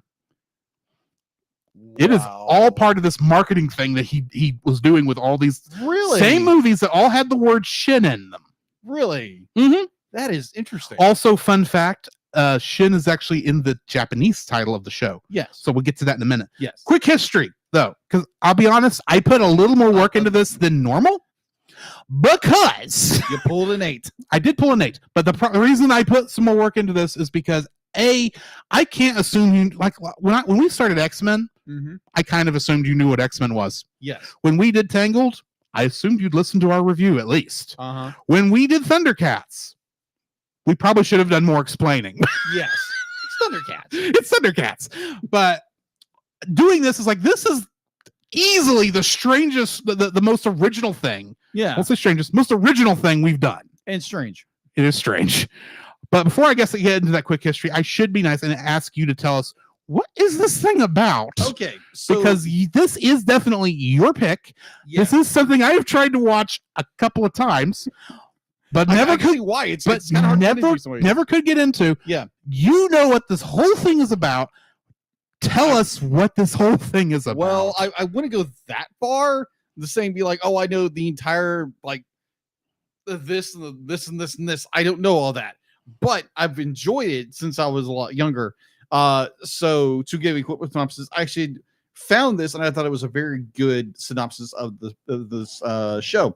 A apocalyptic mecha action story which revolved around the efforts by a paramilitary group organization called Nerve to fight a hostile being called Angels using giant humanoid creatures called Evangelions, where they are piloted by select teenagers. The psychology, religious, and philosophy themes explored in this work represent the majority of the discussion of this show. okay. That kind of wraps it up a little bit, so it doesn't give you like this enormous like Oh, because we'll be digesting this over the course of the next 3 months. yes, Because there's a lot. if there is one thing everybody can agree on, whether you like Evangelion or not, Yes. this is very pretentious. And it's filled with symbolism, and he's trying to say something. Even though in some cases he's not saying what we as an American we think he's saying, but it's what I understand. What I understand is because I have seen so many people review Evangelion and try to explain it, where over in Japan they would use Christian iconography and symbols and the whole bit, because over there it doesn't mean anything to them. Or it doesn't As mean the much. same thing. It doesn't mean the same thing as like Americans who believe in Jesus. So as Americans, we view it completely different than what the original intention was. But overall, be like this is a very heavy, very dense show. Yeah, and I know a lot of people love it, and others are like, I do not like this. I thought it was stupid. But And that's why we can definitely say it's pretentious, because people who like it, they'll say it's pretentious, but they'll say it's because it's got art. It's very artful. It's very full of all the stuff.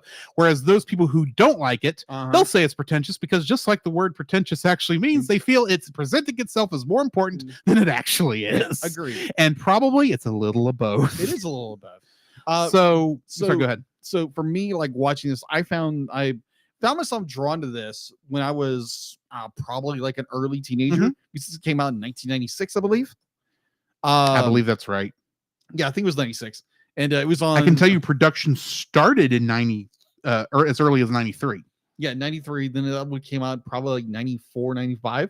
Let me scroll down to when the first episode came out. 'Cause that's right. Yes. 97. 97. Okay, 97. Okay. It's like, because I have these So- first aired things on there. So yeah, I would have been an early teenager, And it probably didn't make it over here till 98 or 99. roughly about 89, because I was in middle school, high school at that point, or I was in high school already, and I discovered this on Toonami.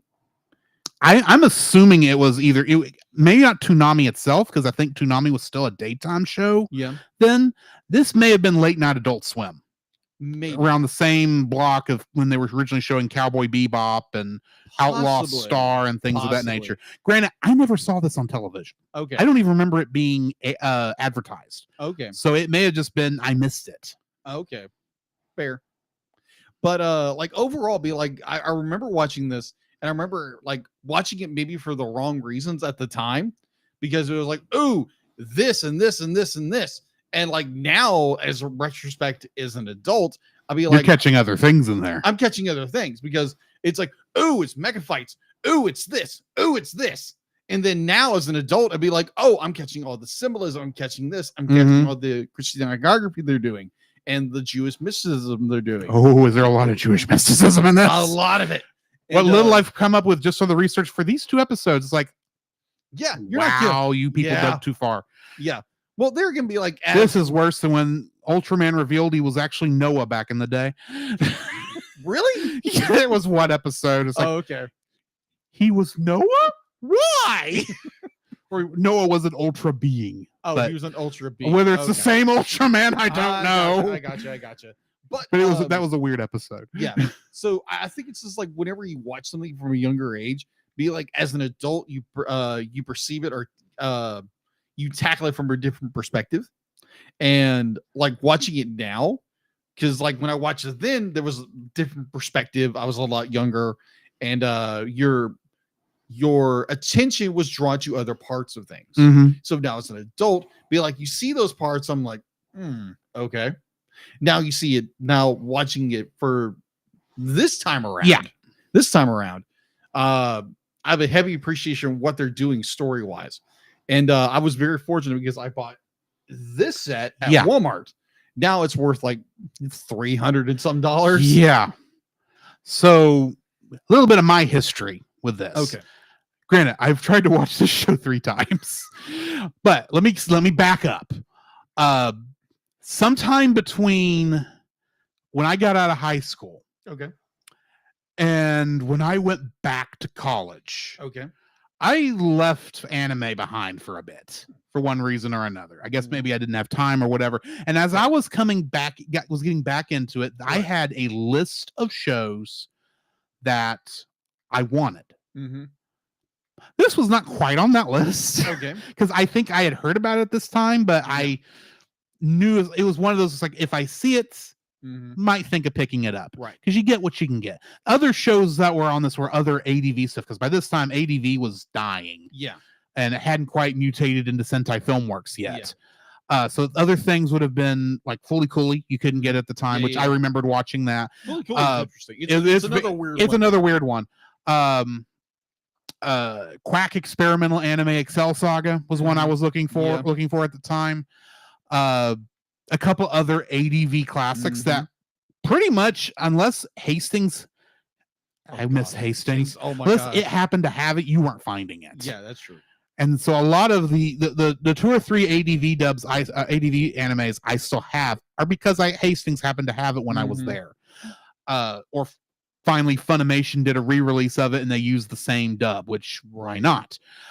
So my first introduction to Evangelion proper, as in the franchise, was actually with the Rebuild movies. Really? Okay. I bought 1.0, or I guess at that point it was 1.11, Yeah. because they did re-release these with like additions and they changed the numbers, but they're basically the same Yeah, movies. same movies. But I watched with that one and I thought, oh, this is interesting. Yes. I didn't know. I was catching, of course, the Christian iconography. I was catching that there was obviously some more deep symbolism in this than maybe I was initially catching. Yes. And I was still at this point. I did not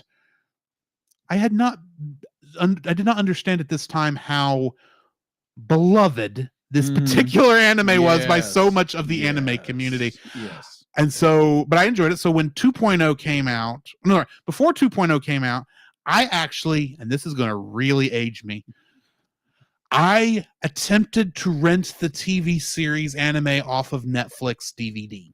Really? Yeah. I watched the first disc, Mm-hmm. which contained episodes 1 through 4, I believe. Yeah, I think so. Which is basically the first movie. Uh-huh. Because the first movie is pretty much, it's not a tracing of the first show, Mhm. first 4 episodes, but it's not far Mhm. from that. There's a lot of things where you look at it and go, that is the same angle. It's just maybe drawn slightly differently Uh-huh. and done digitally instead of by hand. Yeah. But basically, it's like it's the same story. Yeah, it is. And it's hitting a lot of the same elements. It could almost be an edit if it weren't in widescreen. Yeah. And I remember thinking, oh, I've already seen this. Mm-hmm. Are these movies and the show the same thing? I thought I read it was different. And so I for whatever reason took the rest of the discs off. I was like, well, I'm watching the movies anyway. That'll be fine. Uh-huh. Mistake number 1. I should have just kept going at the time when I was much Uh-huh. more likely Exactly. to just be able to watch through all these without really caring, without being as finicky as I am now. Uh-huh. I didn't know I was going to get finicky later in life. Uh, But so then I watched 2.0 and it got weird because 2.0 gets weird. yeah. That film does. Yes. And I understand that's where it starts to take its tangent from what the show the does. very end of it does. I'm like, what the crap? Yeah. Richie, what the crap are you doing? And then there's that guy on the moon. But Yeah. I don't know what that's about. But he seemed like he might have been in love. Oh gosh. Oh my gosh. Ugh. I'm Pop, pop, pop. I'm guessing that I'm going to have to deal with him again the way Yeah. you're Oh, yeah, reacting. you are. But Pop. I watched those and thought, okay, this is weird, and I don't know if I want to continue with the movies. And I'll admit, even Fair. though I owned 3.0, Yeah. I've never watched it. Oh, okay. I bought it thinking, oh, I'll watch this, and then I never unwrapped it from I the shrink gotcha. wrap. Okay, fair. And so, and I definitely haven't even tried 3.0 plus 1.0. Oh, okay. That one is a long movie. And then at that point, Uh-huh.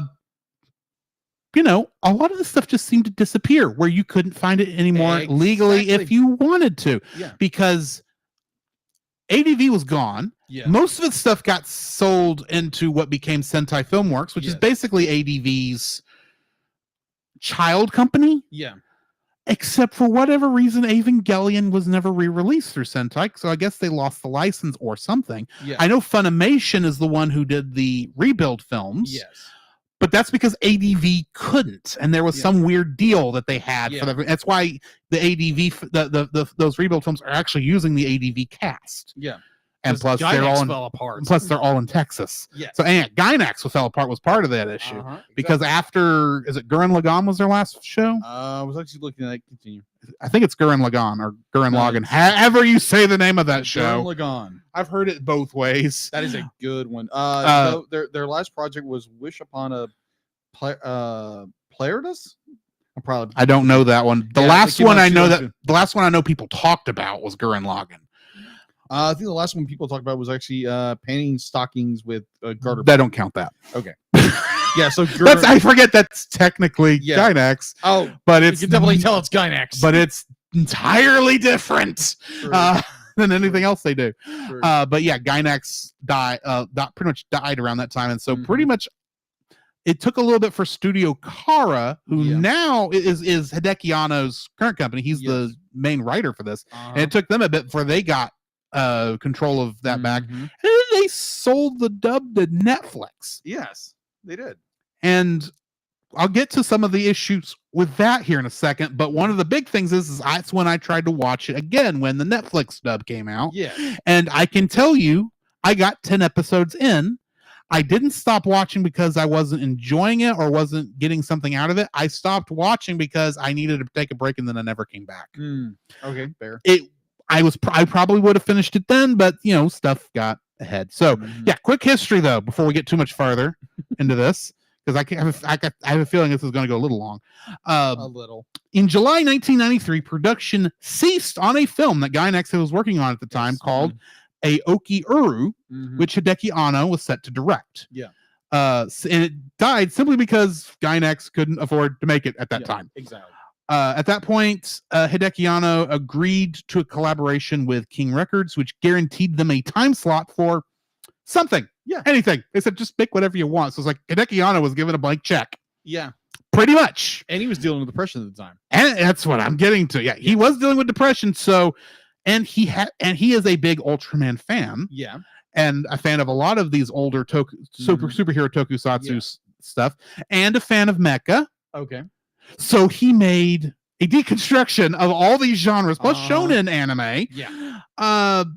And made it was technically, and I'm saying this technically because I already know something because of the end of the first episode that may prove these aren't technically robots, but this is technically a super robot show. Yes. In terms of the tropes it uses. Yes.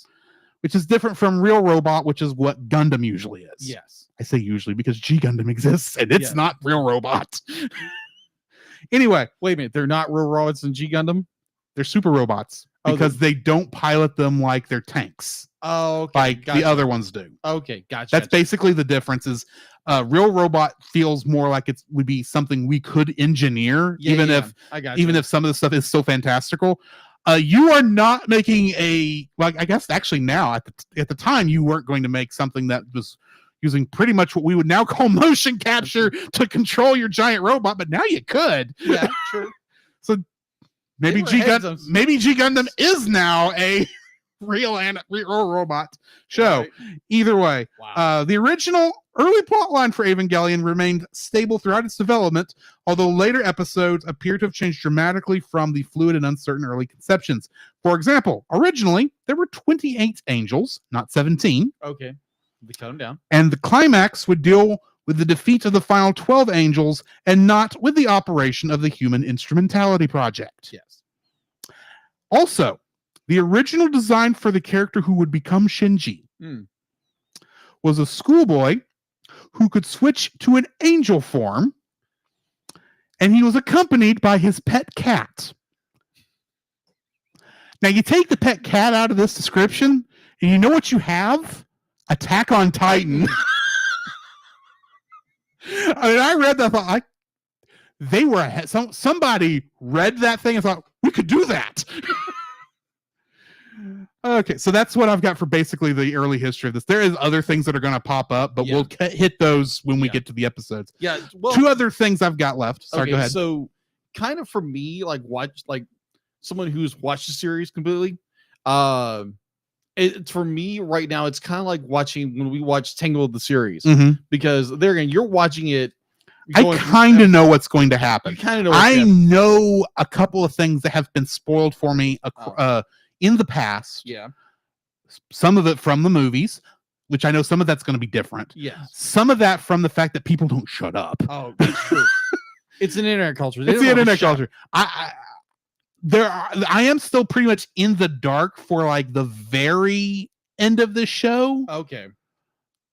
But and there's a lot of details I don't have for the rest of it. But in terms of some of these things.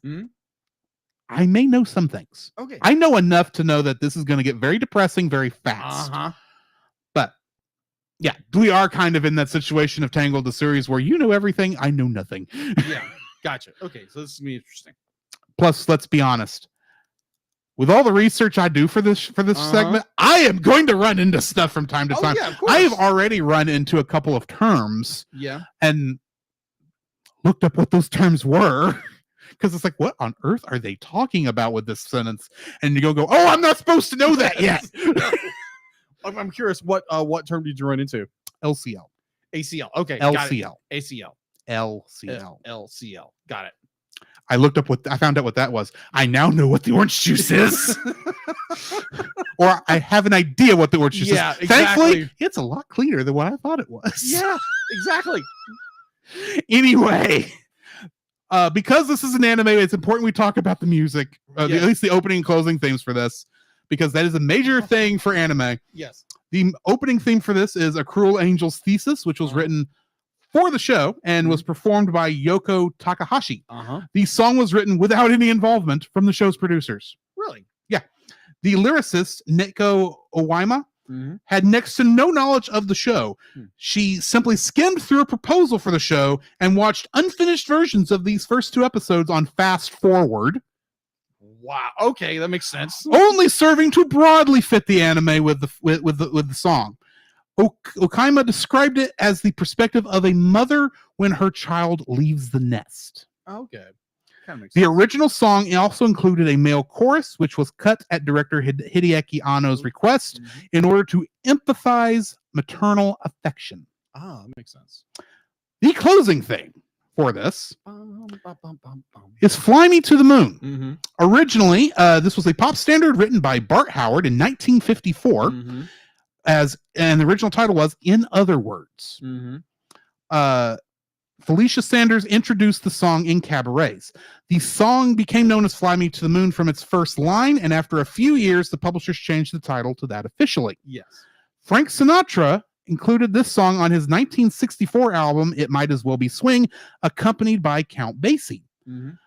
Due to it being closely, this is the most famous version of this song, due to it being associated with NASA's Apollo space program, since it was played on Apollo 10 while orbiting the moon and on Apollo 11 before landing on the moon.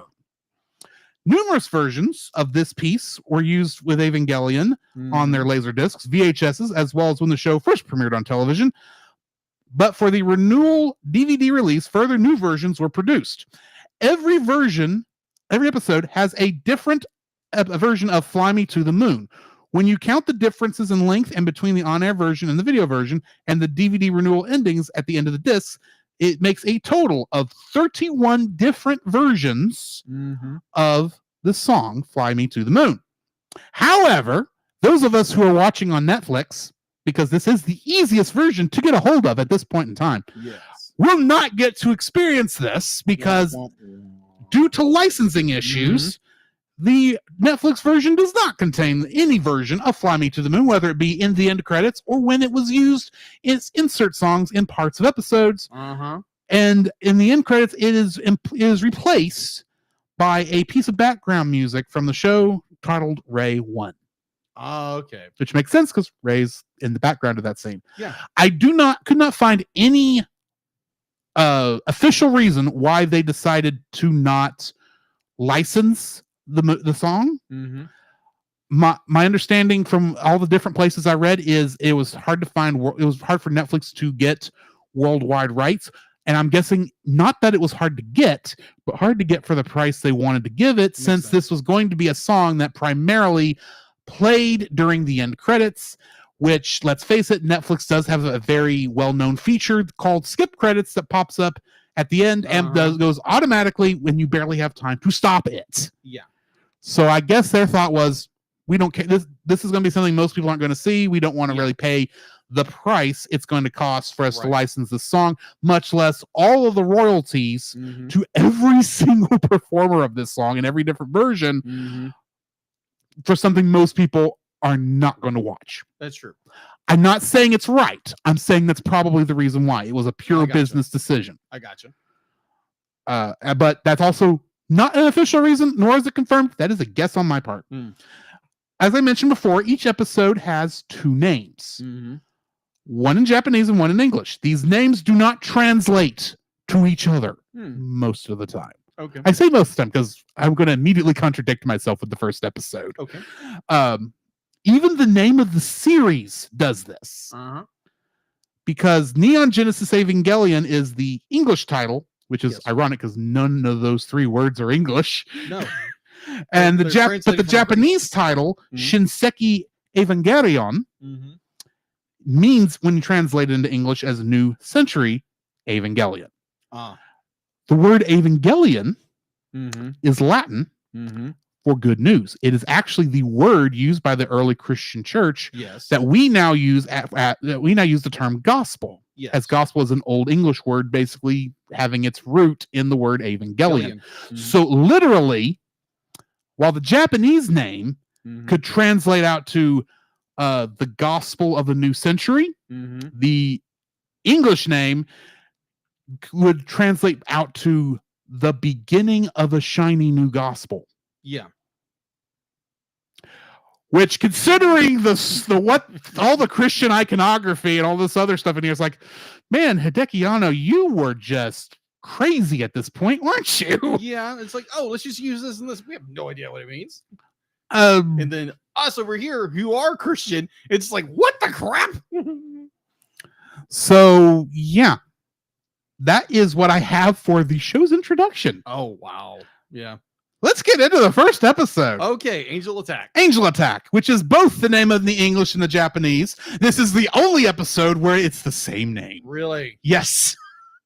This episode was first aired on August 20th, 1997, Mhm. directed by Kazuya Tsurumaki and written, of course, by Hideki Anno. Oh. The summary for this episode: Shinji Ikari, a 14-year-old boy in the city of Tokyo 3, Mhm. is delivered to the secret organization Nerve, where he is requested by his enigmatic father to save the city from an invading creature called an angel. Mhm.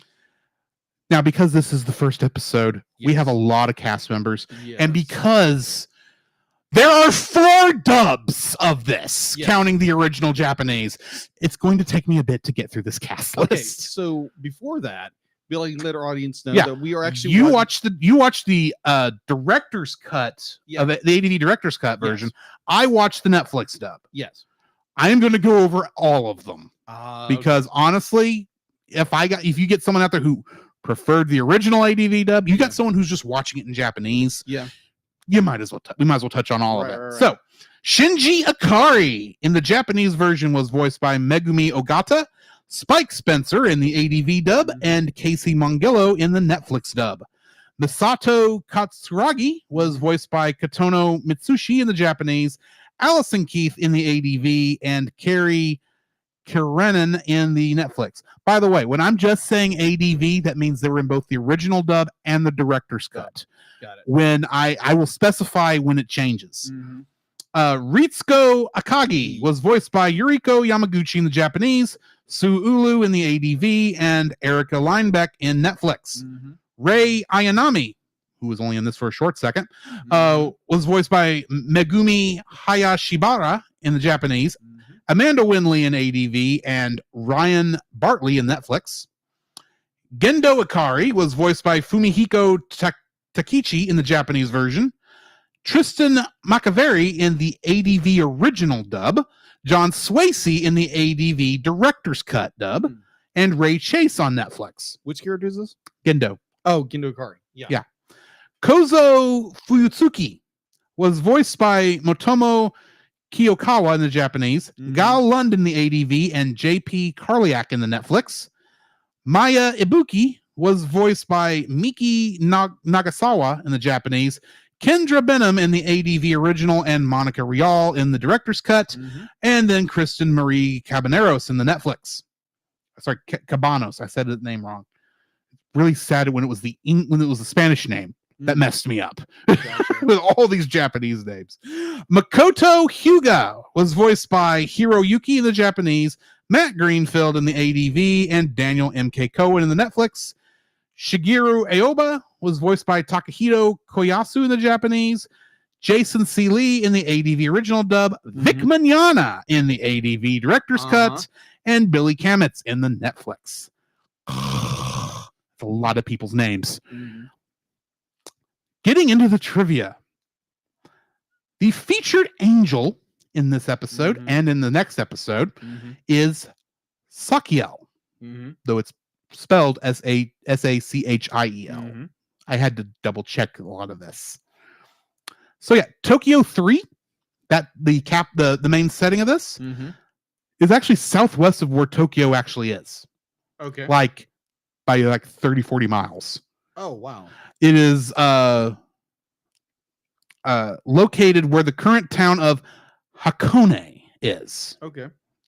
So that's an interesting little thing. I'm guessing the original Tokyo and probably Tokyo 2. Mhm. So I'm assuming there was a 2. There was uh, two. I'm assuming it all got destroyed in the second impact. Yes. it did. Term I haven't used yet, but let's face it, that's going to come up. Although it is never mentioned in the series, a comparison between the tactical map displayed in Central Dogma's command center in the episode and maps of the region reveal that the town where Shinji first meets Masato is the city of Atami, which is 25 kilometers away. Hmm. When Shinji hands Masato his summon letter, you can see that the letter was torn to pieces, then taped back together with black tape. Masato makes no comment on this, and it's never officially explained what drove Shinji to break the letter, to tear the letter apart, tear it up, or what drove him to repair it. You know, I It think we makes can kind of sense. make some assumptions. It makes sense. Yeah, it does With make the sense. character. But I thought that was interesting that Yeah. detail is there, but they don't hit you over the head with it. Yeah. It's a very small, Mm-hmm. very it's comes and gone, but once you get deeper into the story, Yeah, be like you it's understand become- why Shinji would tear it up, and then Right. why he would right. refuse it together. While going down the Nerve headquarters elevator, Misato tells Shinji, I see, so you don't get along with your father. It's the same with me. In response to Shinji's remark that Gendo wouldn't have called him unless he had a use for him. Uh-huh.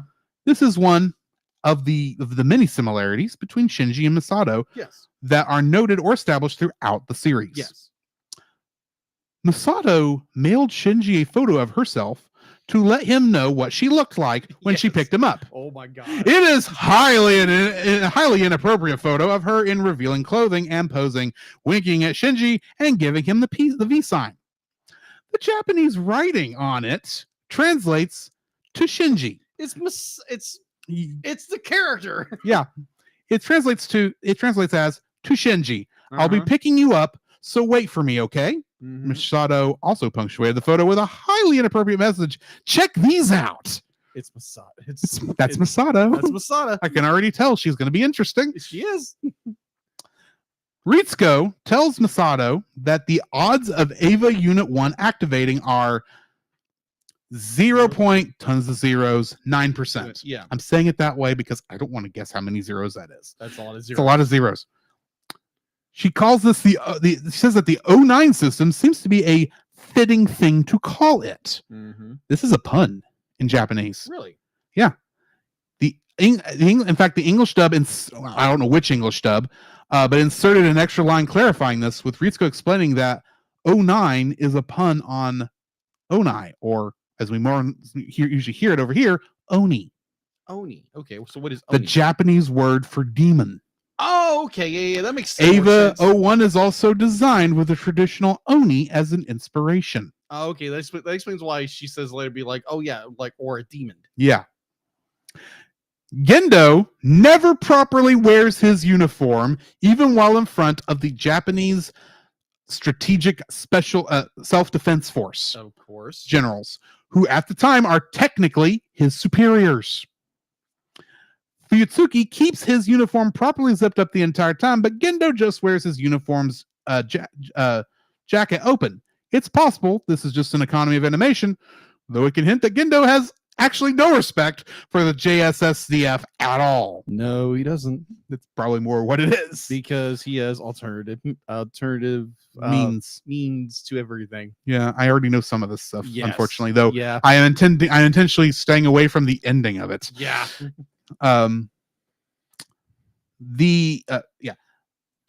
When Ritsuko first meets Shinji and Misato, she is wearing a one-piece swimsuit under a diving suit with Yep. her lab coat over it. Yeah. However, when they later meet in the elevator and when they reach Unit 1, Ritsuko has changed into her normal clothes, and so has Misato.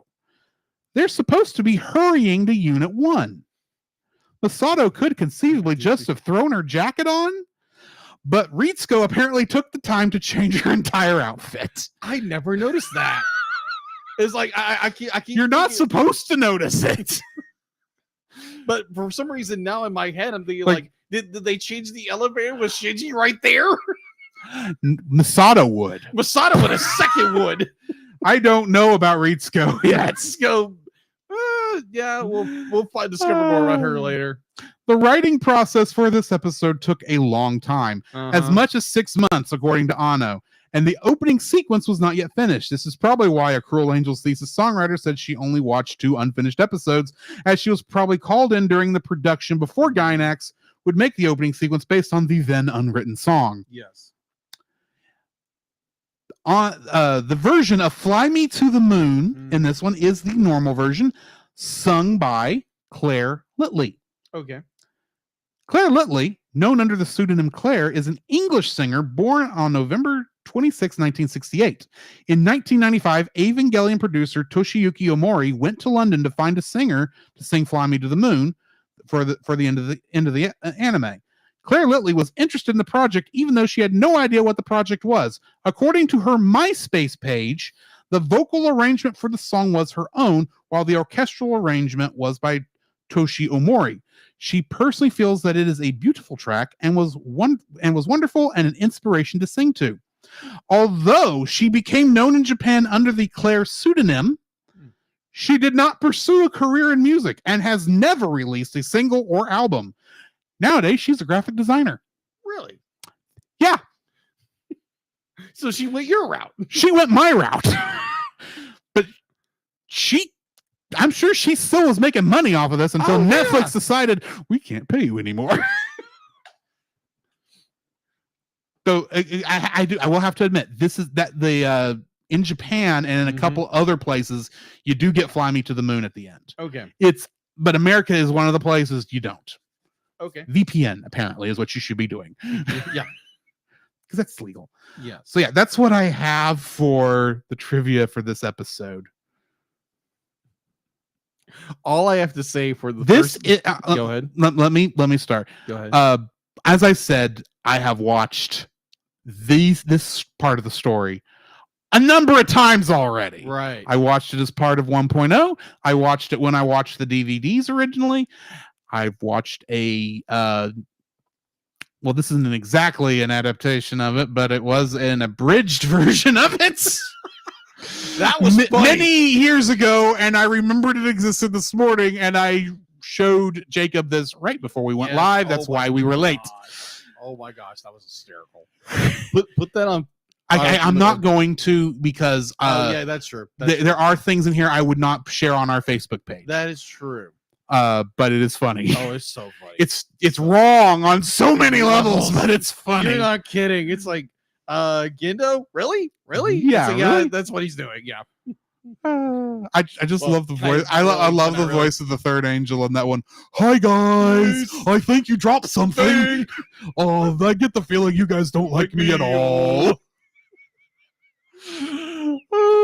No, like I'm I'm reminiscing, watching it again, and I'm getting this dialogue in my head. I'd say, you want to know how this happened? I saw that thing years ago. Yeah. Completely forgot about it. It's been years since I tried watching this show again. I'm watching the thing earlier this week, and the minute that he comes back on screen, the angel comes back on screen, and I'm watching the Netflix version, but in my mind I hear, "Hi guys," I go, "What is that? What is that?" I know what that is. I watched that so many freaking times. I don't even know why I watched it at the time. And it took me 5 tries searching for Evangelion Abridged to find out I should have been just searching for Little Karibo. Send me the link I will later. send you the link. That was Anyway, so I've seen this opening story a number Yeah. of times, so there is not a lot surprising in terms of plot line, at least for this first episode. It's not a bad little story. It's a great little introduction. It is. There are still some things I'm watching and going, this is a weird place. Uh-huh. But I don't understand how much Gendo loathes his son yet. But obviously they don't get along. But from what I saw in this was actually a very good episode. Yeah. I understand why it took some time to get this nailed down to what it was. I do understand why this ends up becoming basically a 2-parter with the next episode, though I kind of wish they had finished it here because it wasn't that much farther. But then timing wise, that wouldn't have worked with the time scale. But yeah, this thing throws a lot as an introduction episode. This thing throws a lot of lore at you, does not explain it, leaving it as a mystery for you to look for it later. I enjoy that part of it. Because it does make you want to immediately throw on the second episode to find out what's going on. What exactly happened. And yet you're still interested in watching it, even though it's asking actually a lot of questions that we've all asked of the shonen protagonist. He just got here. Why is he the one that's got to have to go fight the monster? This happens in every anime, and this is the first one they said, maybe we should train him first. No, throw him to the wolves. Throw him to the lions. Release the hounds. Oh my gosh. I'm sorry, that just went right in my head. Yes. Yes. Oh my gosh. so yeah, there's a lot. I get the feeling this in the second episode at one time maybe would have shown as a 1 hour back to back, I can see that. or you could do it that way Yeah. very easily. Yeah. But yeah, this was just a fun little intro to this series. You could already kind of tell there's some depression elements in this, but right now it kind of feels like you're being lured in. Yes. And this is a good way to lure someone into this. So yeah, if I wasn't immediately going to watch the second episode for this show, I probably would jump to the second episode immediately after this. Fair. What are your thoughts? Because I know you've got a lot to talk about. I don't know if you had a lot to talk about, but you've got thoughts. I've got thoughts. Always have thoughts. So my first thought now, Grant, I'm going to paraphrase what I've heard over and over again because this is a family friendly audience. So I'm going to start with Shinji getting the darn robot. I don't know why, but I get why people say that, but at the same time, it's like, why are we complaining about him not getting in the robot? Yeah. It's not like he says he doesn't want to, obviously, but No. literally it's like a minute is how long he's not getting in the robot. Yeah.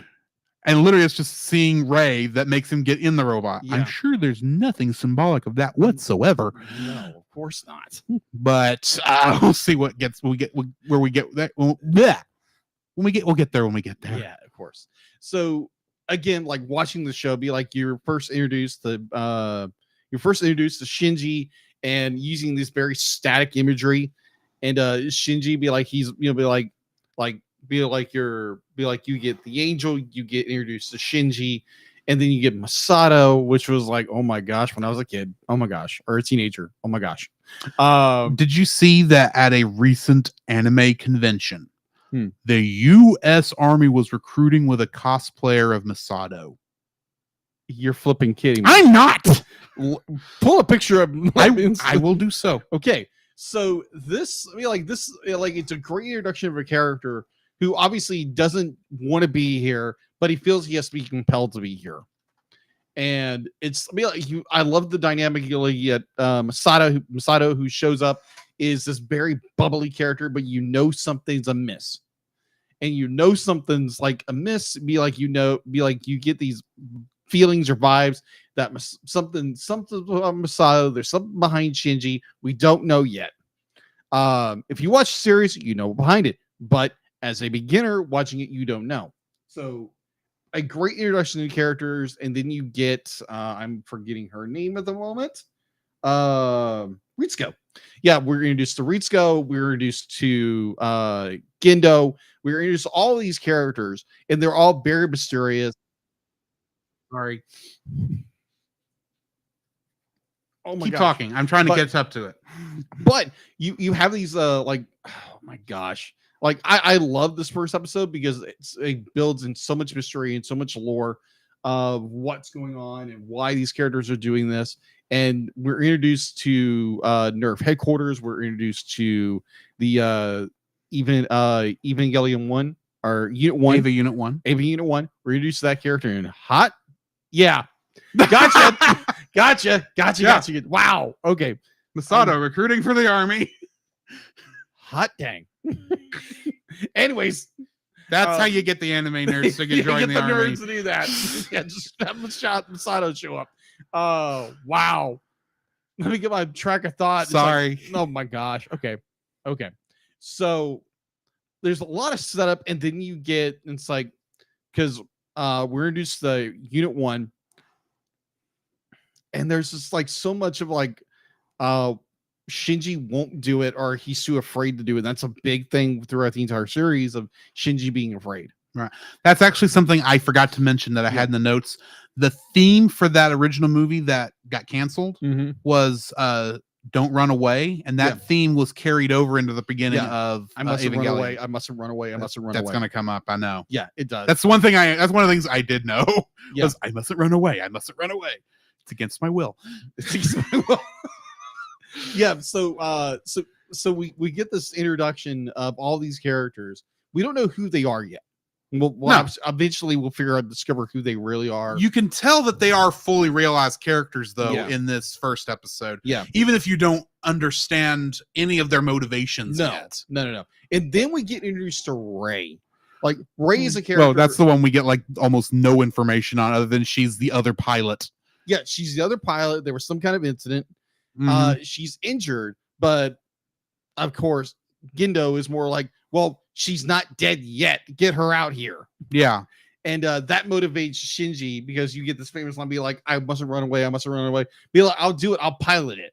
Because be like, he finds some kind of connection with Ray. So, fun fact, that I mustn't run away thing, did that happen in this in your episode? 80 bub. That is not in the That's one of the things Netflix. that kind of bugged me. It wasn't there. There is kind of that same feeling, but it is not a repeated I mustn't run away thing. It is basically don't run away or be a man or something like that. Yeah. I'd be like, there again, going from the ED dub to the Netflix dub, I was like, really? It has such an impact of a character trying to psych himself up. Well, what you have here, if we're being perfectly honest and objective, is you have two different people approaching the same material, yes, and adapting it differently, because Japanese and English do not translate easily well back and forth together. True. We do know that the Netflix dub script was approved directly by the people at Studio Kara, and I'm assuming Hideki Anno. Yeah. The ADV dub, both the original and the director's cut, was not made at a time where direct consultation with the original creators was possible. Yeah. So ADV made a lot of decisions, a lot of creative decisions, pretty much blind. Yeah. They probably knew the whole series. Yeah. So they were able to make in context decisions, but at the same time, they could not use unless there were notes left by Hideki Anno and the team in the script. They had nothing to go on. Yeah. And so they had to make decisions just based on that. So yeah, granted, you grew up with the ADV dub. A lot of people did. Yeah. And I understand why that's the version you think, because people love the first version. They hear stuff, of course, which is perfectly understandable. Nostalgia. But I will say it doesn't, the I mustn't run away thing not being here does not affect the scene. Okay, fair enough. And be like, you know, because you still get the idea. I will say, and I don't know if this is true in the ADV dub, but the Netflix dub did use more dynamic sound editing. Okay, yeah, it did. So stuff like their discussions on the escalator were hard to hear because they had them more in the background. Yeah. Because you were farther away. Yeah. This would not be a problem if Netflix's subtitles were not just for the Japanese version, but were also closed captioning for the English version. If I could use that, because then I could follow it along a little better. Because I'm not going to turn it up loud enough to fully hear, to make something like that easy. Because then you get to, you know, the Ava fight, the angel fight, and you're blowing out the entire apartment complex. Yeah. So, that is one of the downsides, is because they use more dynamic sound editing. Yeah. Some of this dialogue can be hard to hear. Yeah, I can see that. I don't think that's true with the ADV dub, from what I remember, because it is just a stereo. It's audio. It's a stereo mix. Yeah, be like you can still hear the escalator. You can hear all the sounds and the movements, but it's not overpowering the audio. Right. Or the dialogue. The dialogue, for whatever reason, is not on the main stereo up front. Yeah. I don't know if there's a way you can change Netflix to put out only stereo and not put out surround, because I think that's probably my issue.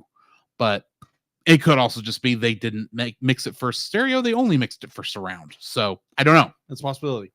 So yeah, be like, you get this incredible fight. You get this. Well, it's a very one-sided fight. And by the end of the episode, we don't know what happens. Yeah. And then we're led directly into episode 2. Well, granted, Shinji does not know how to use this thing. He's not. He was barely able to make a single step forward before he fell flat on his face. Yes. And in Shinji's defense, I'd have done the same thing. Exactly. Because he doesn't know what's going on. Yeah, to be in Shinji's boots or his shoes in that instance, be like, you show up, you're confronted by a man you barely know, a man you don't have a great relationship with, and you're literally thrust into a situation you have no idea how to do, no control, Mhm. and it's just like you're doing your best to take a step, and then the crap hits the fan. Because you now have to fight this giant monster in a machine you don't know how to operate. Thankfully, he learns more how to work it later, but in this Not first not in the next episode. no, he he doesn't doesn't either. We'll get to that. Yeah. Well, I think in the next episode he gets a little freaked out. We'll get to that in a minute. But I mean, like it's a very interesting start to a show because there again, it's deconstructing Mhm. the It's mecha genre, mecha and shonen. and shonen genre.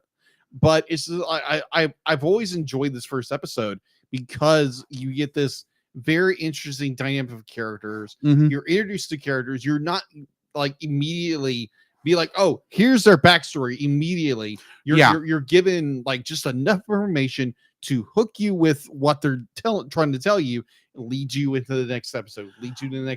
One thing I think is interesting about this is I know this is going to get more symbolic as it goes on. This is probably the most straightforward episode. It is.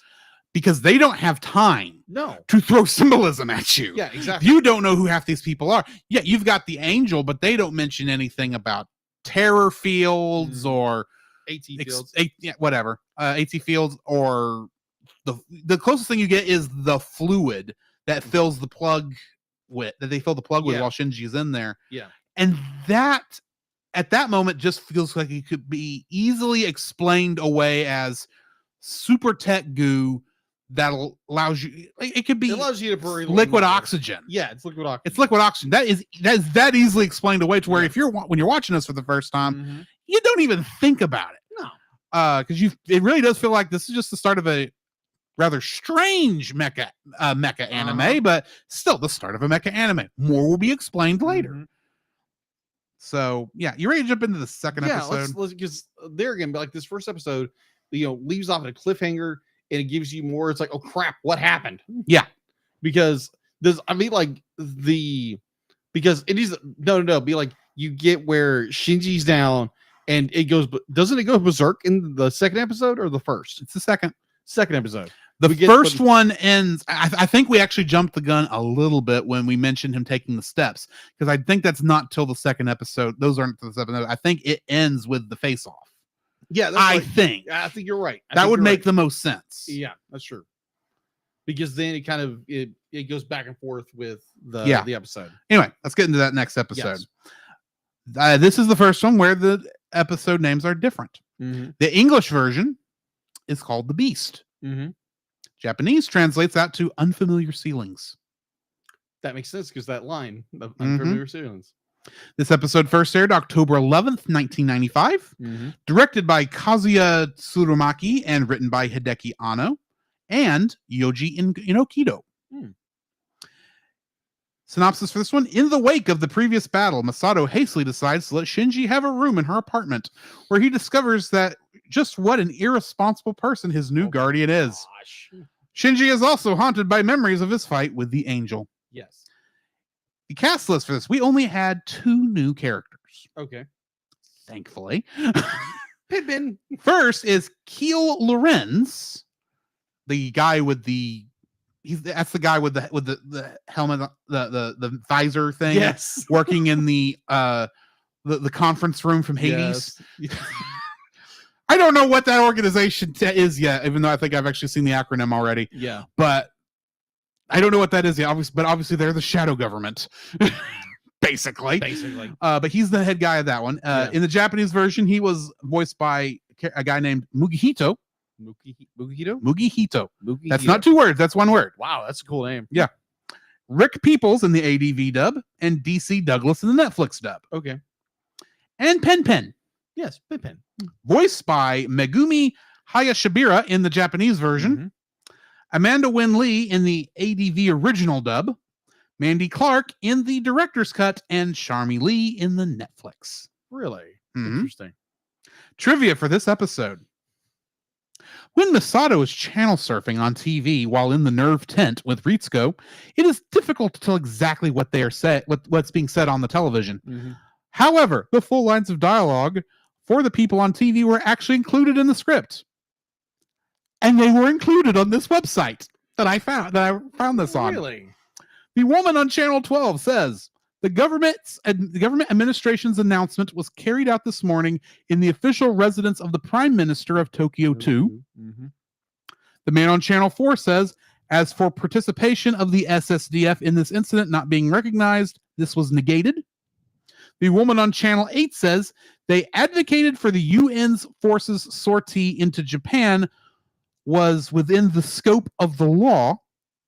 And my favorite line from this, the man on Channel 1 says, when confronted with this claim, was this not an alien attack?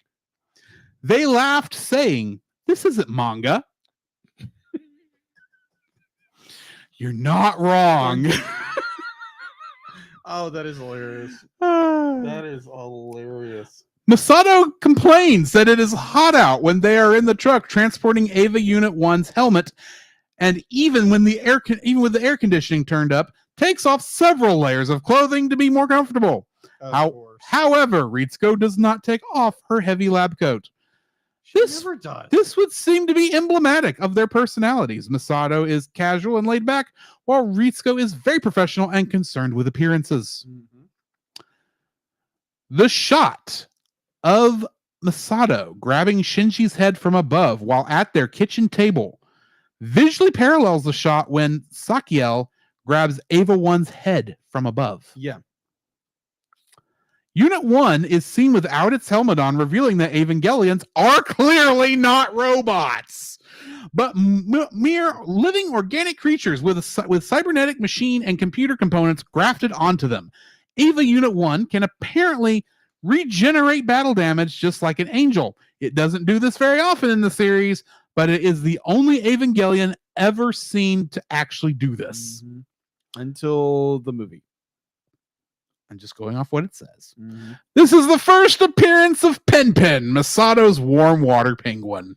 Best penguin ever. Probably the best character in the show, I'm guessing. I don't know. We'll see. Yeah, we'll see. When Shinji is shocked by the appearance of Pen Pen and runs out of the shower naked. I love that scene. A strategically placed beer can hides his crotch from view until Masato takes the large beer can away and a much smaller container still obscures his crotch from view. Okay. The Japanese text on the smaller container is labeled toothpicks. I love that scene. I love it. That could be so wrong on so many levels. When an Evangelion screams when it goes berserk in the series, it is actually part of the episode's dialogue track. Really? Not just the background effects soundtrack. As a result, when episodes such as this one are translated into different languages, the Evangelion screams have to actually be reproduced by different voice actors. The result is that Ava screams sound noticeably different between the original Japanese and all English dub versions. Really? Mm-hmm.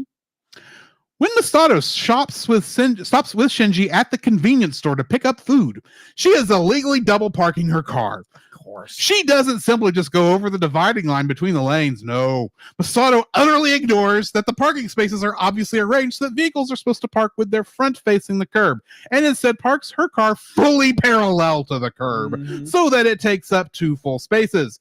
Judging by the large amount of food that she and Shinji bought, she apparently wasn't just running in and out of the store, but must have left her car intentionally parked that way for a considerable amount of time. And that's Masato for you. Yeah. I don't even know. I don't care. I don't even know her that well, and she knows she could get away with just about anything. That is true. Speaking of which, Masato's apartment is littered with several car magazines. Gainax's character designer and animator Yoshiyuki Sadamoto is himself a car enthusiast. Makes sense. When Shinji's memories about the battle against Sakiel return to him, images of nerve cells as viewed through a microscope flash across the screen. The brand of beer that Masato drinks is Yebisu, which is actually a real-life brand of beer in Japan. When the series was originally broadcast in Japan, the TV network the series was airing on complained that they didn't want to advertise for Yebisu for free like this. So by episode 2, the name was changed to the fictional Yebichu, named as a direct homage to the manga series Oruchuban Ibichu. However, when this series was released on video and DVD, the name Yebisu was restored. When Shinji and Masato are dividing up household tasks between themselves, they are playing Jenkin to determine who gets a given task. Jenkin is the exact same game, of course, as rock, paper, scissors, though the terminology is, of course, different. Masato wins most of the matches, resulting in Shinji getting stuck with most of the chores. I think she cheated. The chart they make up says they divided up the chores so that Masato makes breakfast on Tuesday, dinner on Wednesday and Saturday, and handles the garbage on Monday and bath cleaning on Thursday. Shinji handles all these chores on all other days of the week. It's Messiah. What do you expect? Poor Shinji. There is a brief shot of a construction schedule for some of Tokyo 3's defensive emplacements. Soon before Masato picks up Shinji at the hospital, which reads that this particular construction began in November of 2014 and was scheduled to end in August 2015. As the construction is still ongoing, this places the latest possible date for the start of the series in August 2015. Lastly, the version of Fly Me to the Moon at the end of episode 2 in the ADV and Japanese versions is still the normal one sung by Claire, but is missing the strings. Interesting. That is interesting. So, this episode, Yes. probably the one that makes you go, oh my goodness. Exactly. And it makes you wait to find out what happened, because it starts off and you get like a couple of images right before. I think of this as the cold open, even though it took place after the opening sequence. Exactly. Because all this is going, they're fighting, he's fighting the angel, all this is going, and it gets to where he's raged. Yeah. And actually, we don't see the rage yet. I'm sorry. No. He gets injured. I think this is where the arm gets injured. Yeah. I think is what we get to see. The arm is snapped and the arm is snapped the and eye is pierced. And the eye is pierced multiple times. And while they're screaming, and he's starting to disconnect from the angel, or not the angel, the Ava. Yeah, the Ava. And then he wakes up in a hospital. Yeah. And literally, when this happened, I thought, I did not realize time had passed at first. I thought maybe we were in his mind. Yeah. Because I know seeing people inside people's minds does happen at some point in this. It does. I didn't know if we were at the first time of that. And and then most of this is like strangely a quiet episode. It is. Or you're just finally getting to know at least our two major characters. Yeah. Until he's back there listening to his super digital AT tape. Yeah. Boy, that takes me back to the 90s. And he gets flashbacks to the fight, and we see crap happened. Yeah. And you get the berserk mode. And it's like, oh wow. And at first, at first when I was watching this, I was thinking, something has happened. Shinji. Well, I was thinking back to that abridged thing, and thinking, oh, he's viewing the angel as his father. That's why he's going berserk. Yeah, that's hilarious. But and we did at least get hints in the first episode that the Ava unit might actually be alive, because it does move at one point without a pilot, which should be impossible. It would be impossible if it was a real actual robot. Yeah.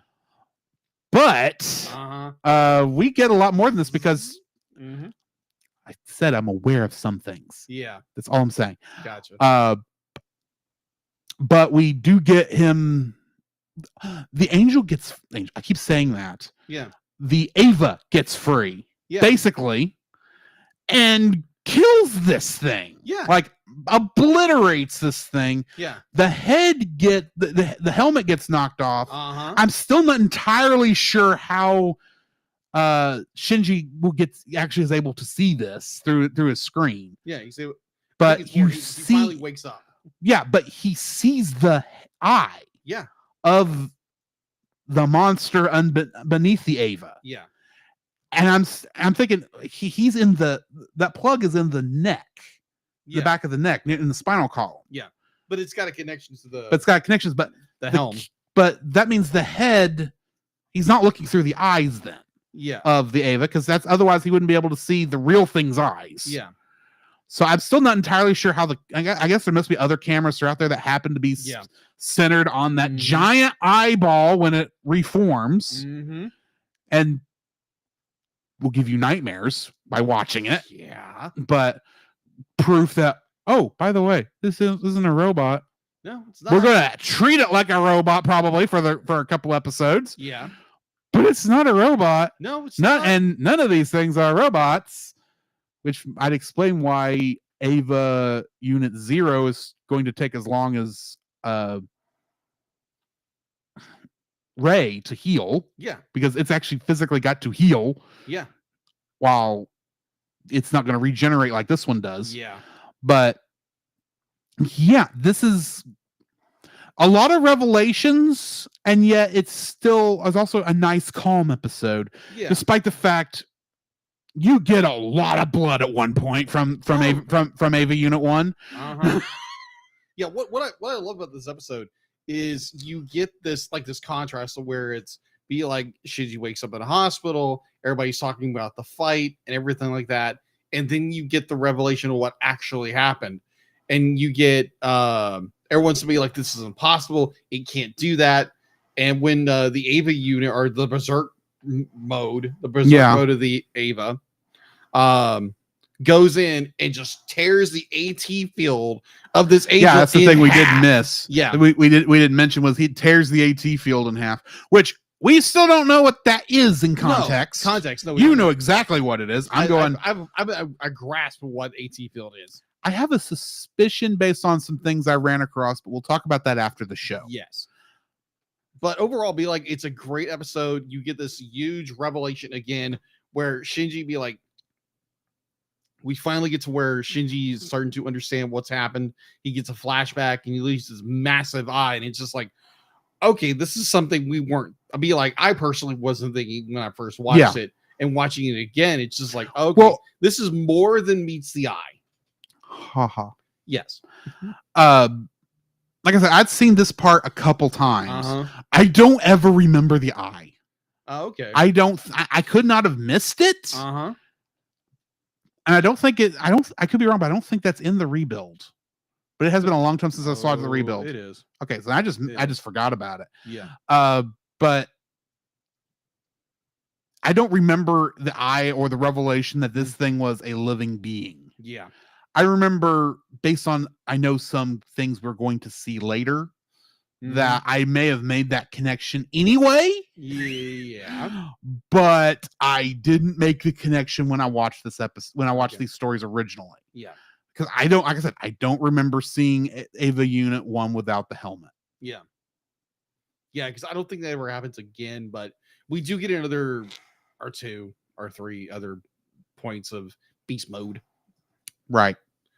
You have anything else before we finish this episode out? Gosh, like this has been a like ever since we did the poll, be like, hey guys, what do you this is one I know you were hoping was going to win early on. Yeah, that's what I was hoping, but obviously didn't.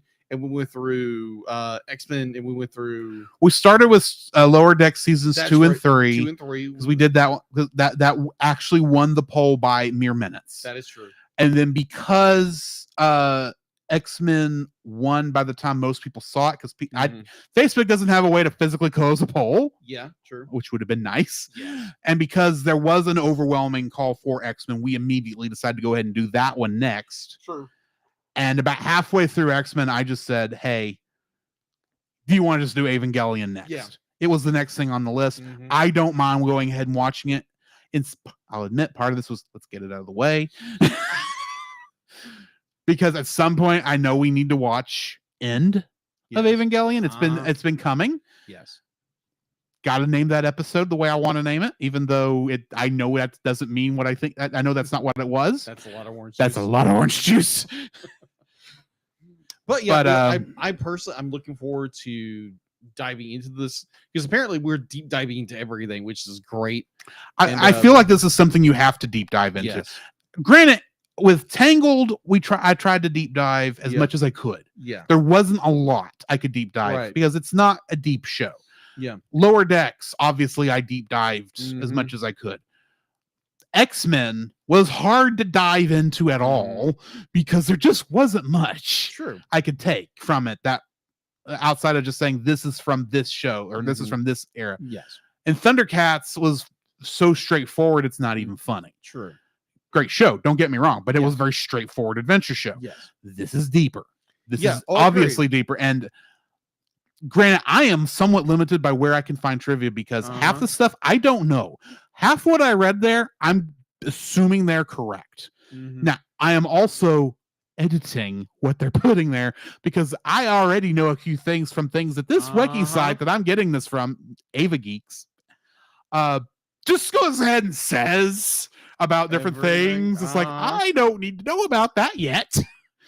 But I still feel like I'm not going to lose miss out on anything by knowing this ahead of time. So anyway, because I'm trying to remember if this yeah, next you're looking at Evangelion wiki. yeah. I use that, and I use the Ava Geeks wiki. Oh, okay. The Yeah, Ava Geeks wiki. I went to Ava Geeks because like the first episode I looked at on the Evangelion wiki. Top of this is some of this information was sourced from Ava Geeks. Well, I'll go to Ava Geeks and see what they say. Yeah. They may have more complete information, and of course, otaku being otaku, Yeah. it's get very over- dense. Yeah, exactly. So I can't remember if this is the episode where Shinji like officially meets Ray. I think no. He both in the first episode and this one, she is still in the bed. Yeah. They see each other. That no discussion happens. He sees her in the hospital. That's right. That's right. But she's being pushed down the hallway in her That's bed. right. So That's right. Yeah. we do find out that Gendo went and visited Ray in the hospital. He did. Didn't visit Shinji because of course he didn't. Of course. Oh, that's right. Because you haven't met Askalini Soyuz yet. No, I've not met Asuka. Ah. That's gonna be Well, interesting. I've met Asuka in other viewings. Yeah. Not met her yet in this. I got you. But Asuka doesn't show up for like what 2 or 3 more episodes. Yeah. It's like halfway. It's like episode 6 or 7, I think. One of those. I can't Because remember I know which. we get a couple episodes. What I remember, Yeah. we get a couple episodes with Shinji going to school in Tokyo 3. Yes. We get a couple episodes with Ray, Mm-hmm. with him fighting with Ray. I think I know in the movie this is where you get the sharpshooter thing. I don't know if the sharpshooter thing is in this. The sharpshooter is Where he has to shoot the yes. all the entire Japanese power grid at this one Yes, angel. That's a good episode. I know that's coming. Yeah. And then I think it's Asuka. And then it's Asuka. Be like this is a good season. This is a good Yeah. season. It's a good show. It's very dense. It's very dark in a lot. Well, except the- we're the- not to the dark parts yet. no, We're still in this is a fun mecha anime that we're going to have Exactly. fun with. that has layers already on it. We are not to the part where in other shows where crap happens. Yeah. I'm thinking of Madoka Magica when Yep. yeah, that one girl gets her head bit off. Right. That you don't see coming. Yeah. And it's a perfectly it's not cheery, but it's like, oh yeah, this is just a normal magical girl anime. Wow. That's bloody. Okay. Yeah. Technically, I think we technically had that moment already with the look at the Ava unit, Uh-huh. the Ava unit's actual face, Uh-huh. but it's not quite fully developed Uh-huh. yet. We're still going to have a couple more fun episodes. Yeah. Well, there's one episode. Apparently, there's one where I know Shinji and Asuka look like they're playing Twister. Oh, that is such a good episode. I'm looking forward to finding out what that's about. Oh, it's good. It's good. Because they have to be in sync for something.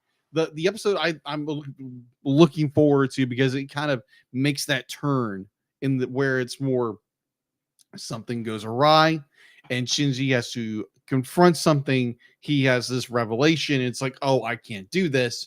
And then someone turns a switch off.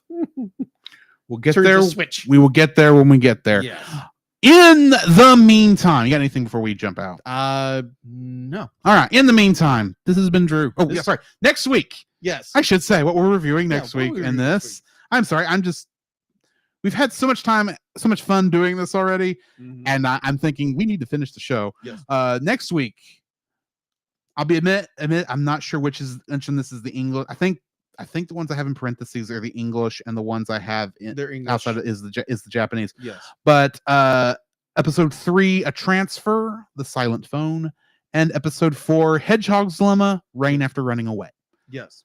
So join us next week for those, along with the Star. Uh-huh. A lot of Christian imagery next week. Yes. So join us next week for that. In the meantime, this has been Drew. This is Jacob. And we'll catch you in the next frame. Steal So it. close. Steal it. I had you timed. You can follow Jacob on his Facebook at Jacob B. Heron. His Facebook page, Jacob's Daily Art Corner, where he tries to draw each and every day. I tried. His Instagram at Jacob B. Heron. His Twitter at Jacob Heron. And his letterboxd at Jacob Heron. You can find Drew on Facebook at Drew Dodgen.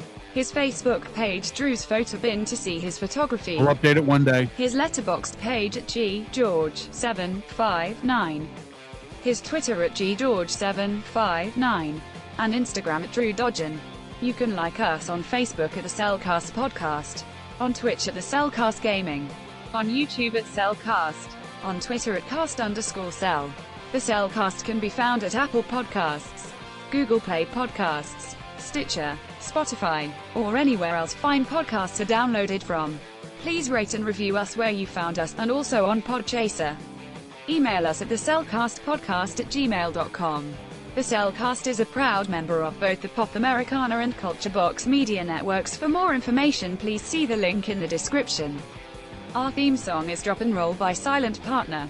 And remember, that's Cell with a single L.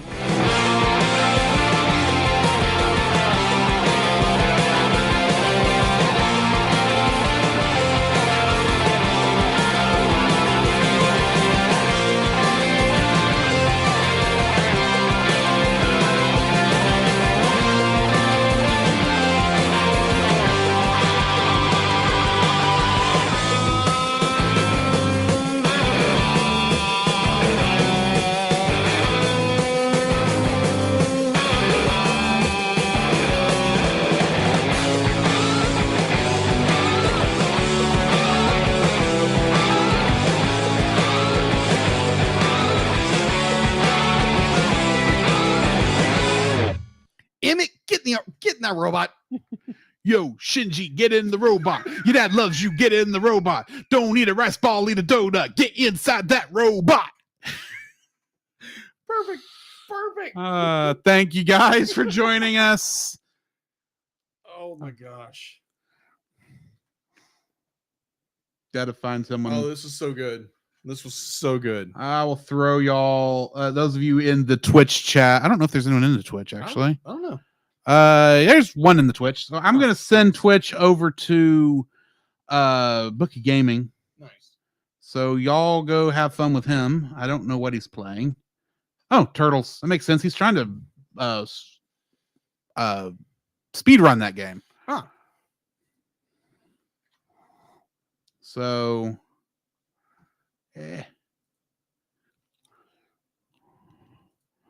y'all have fun with him once I know this is going.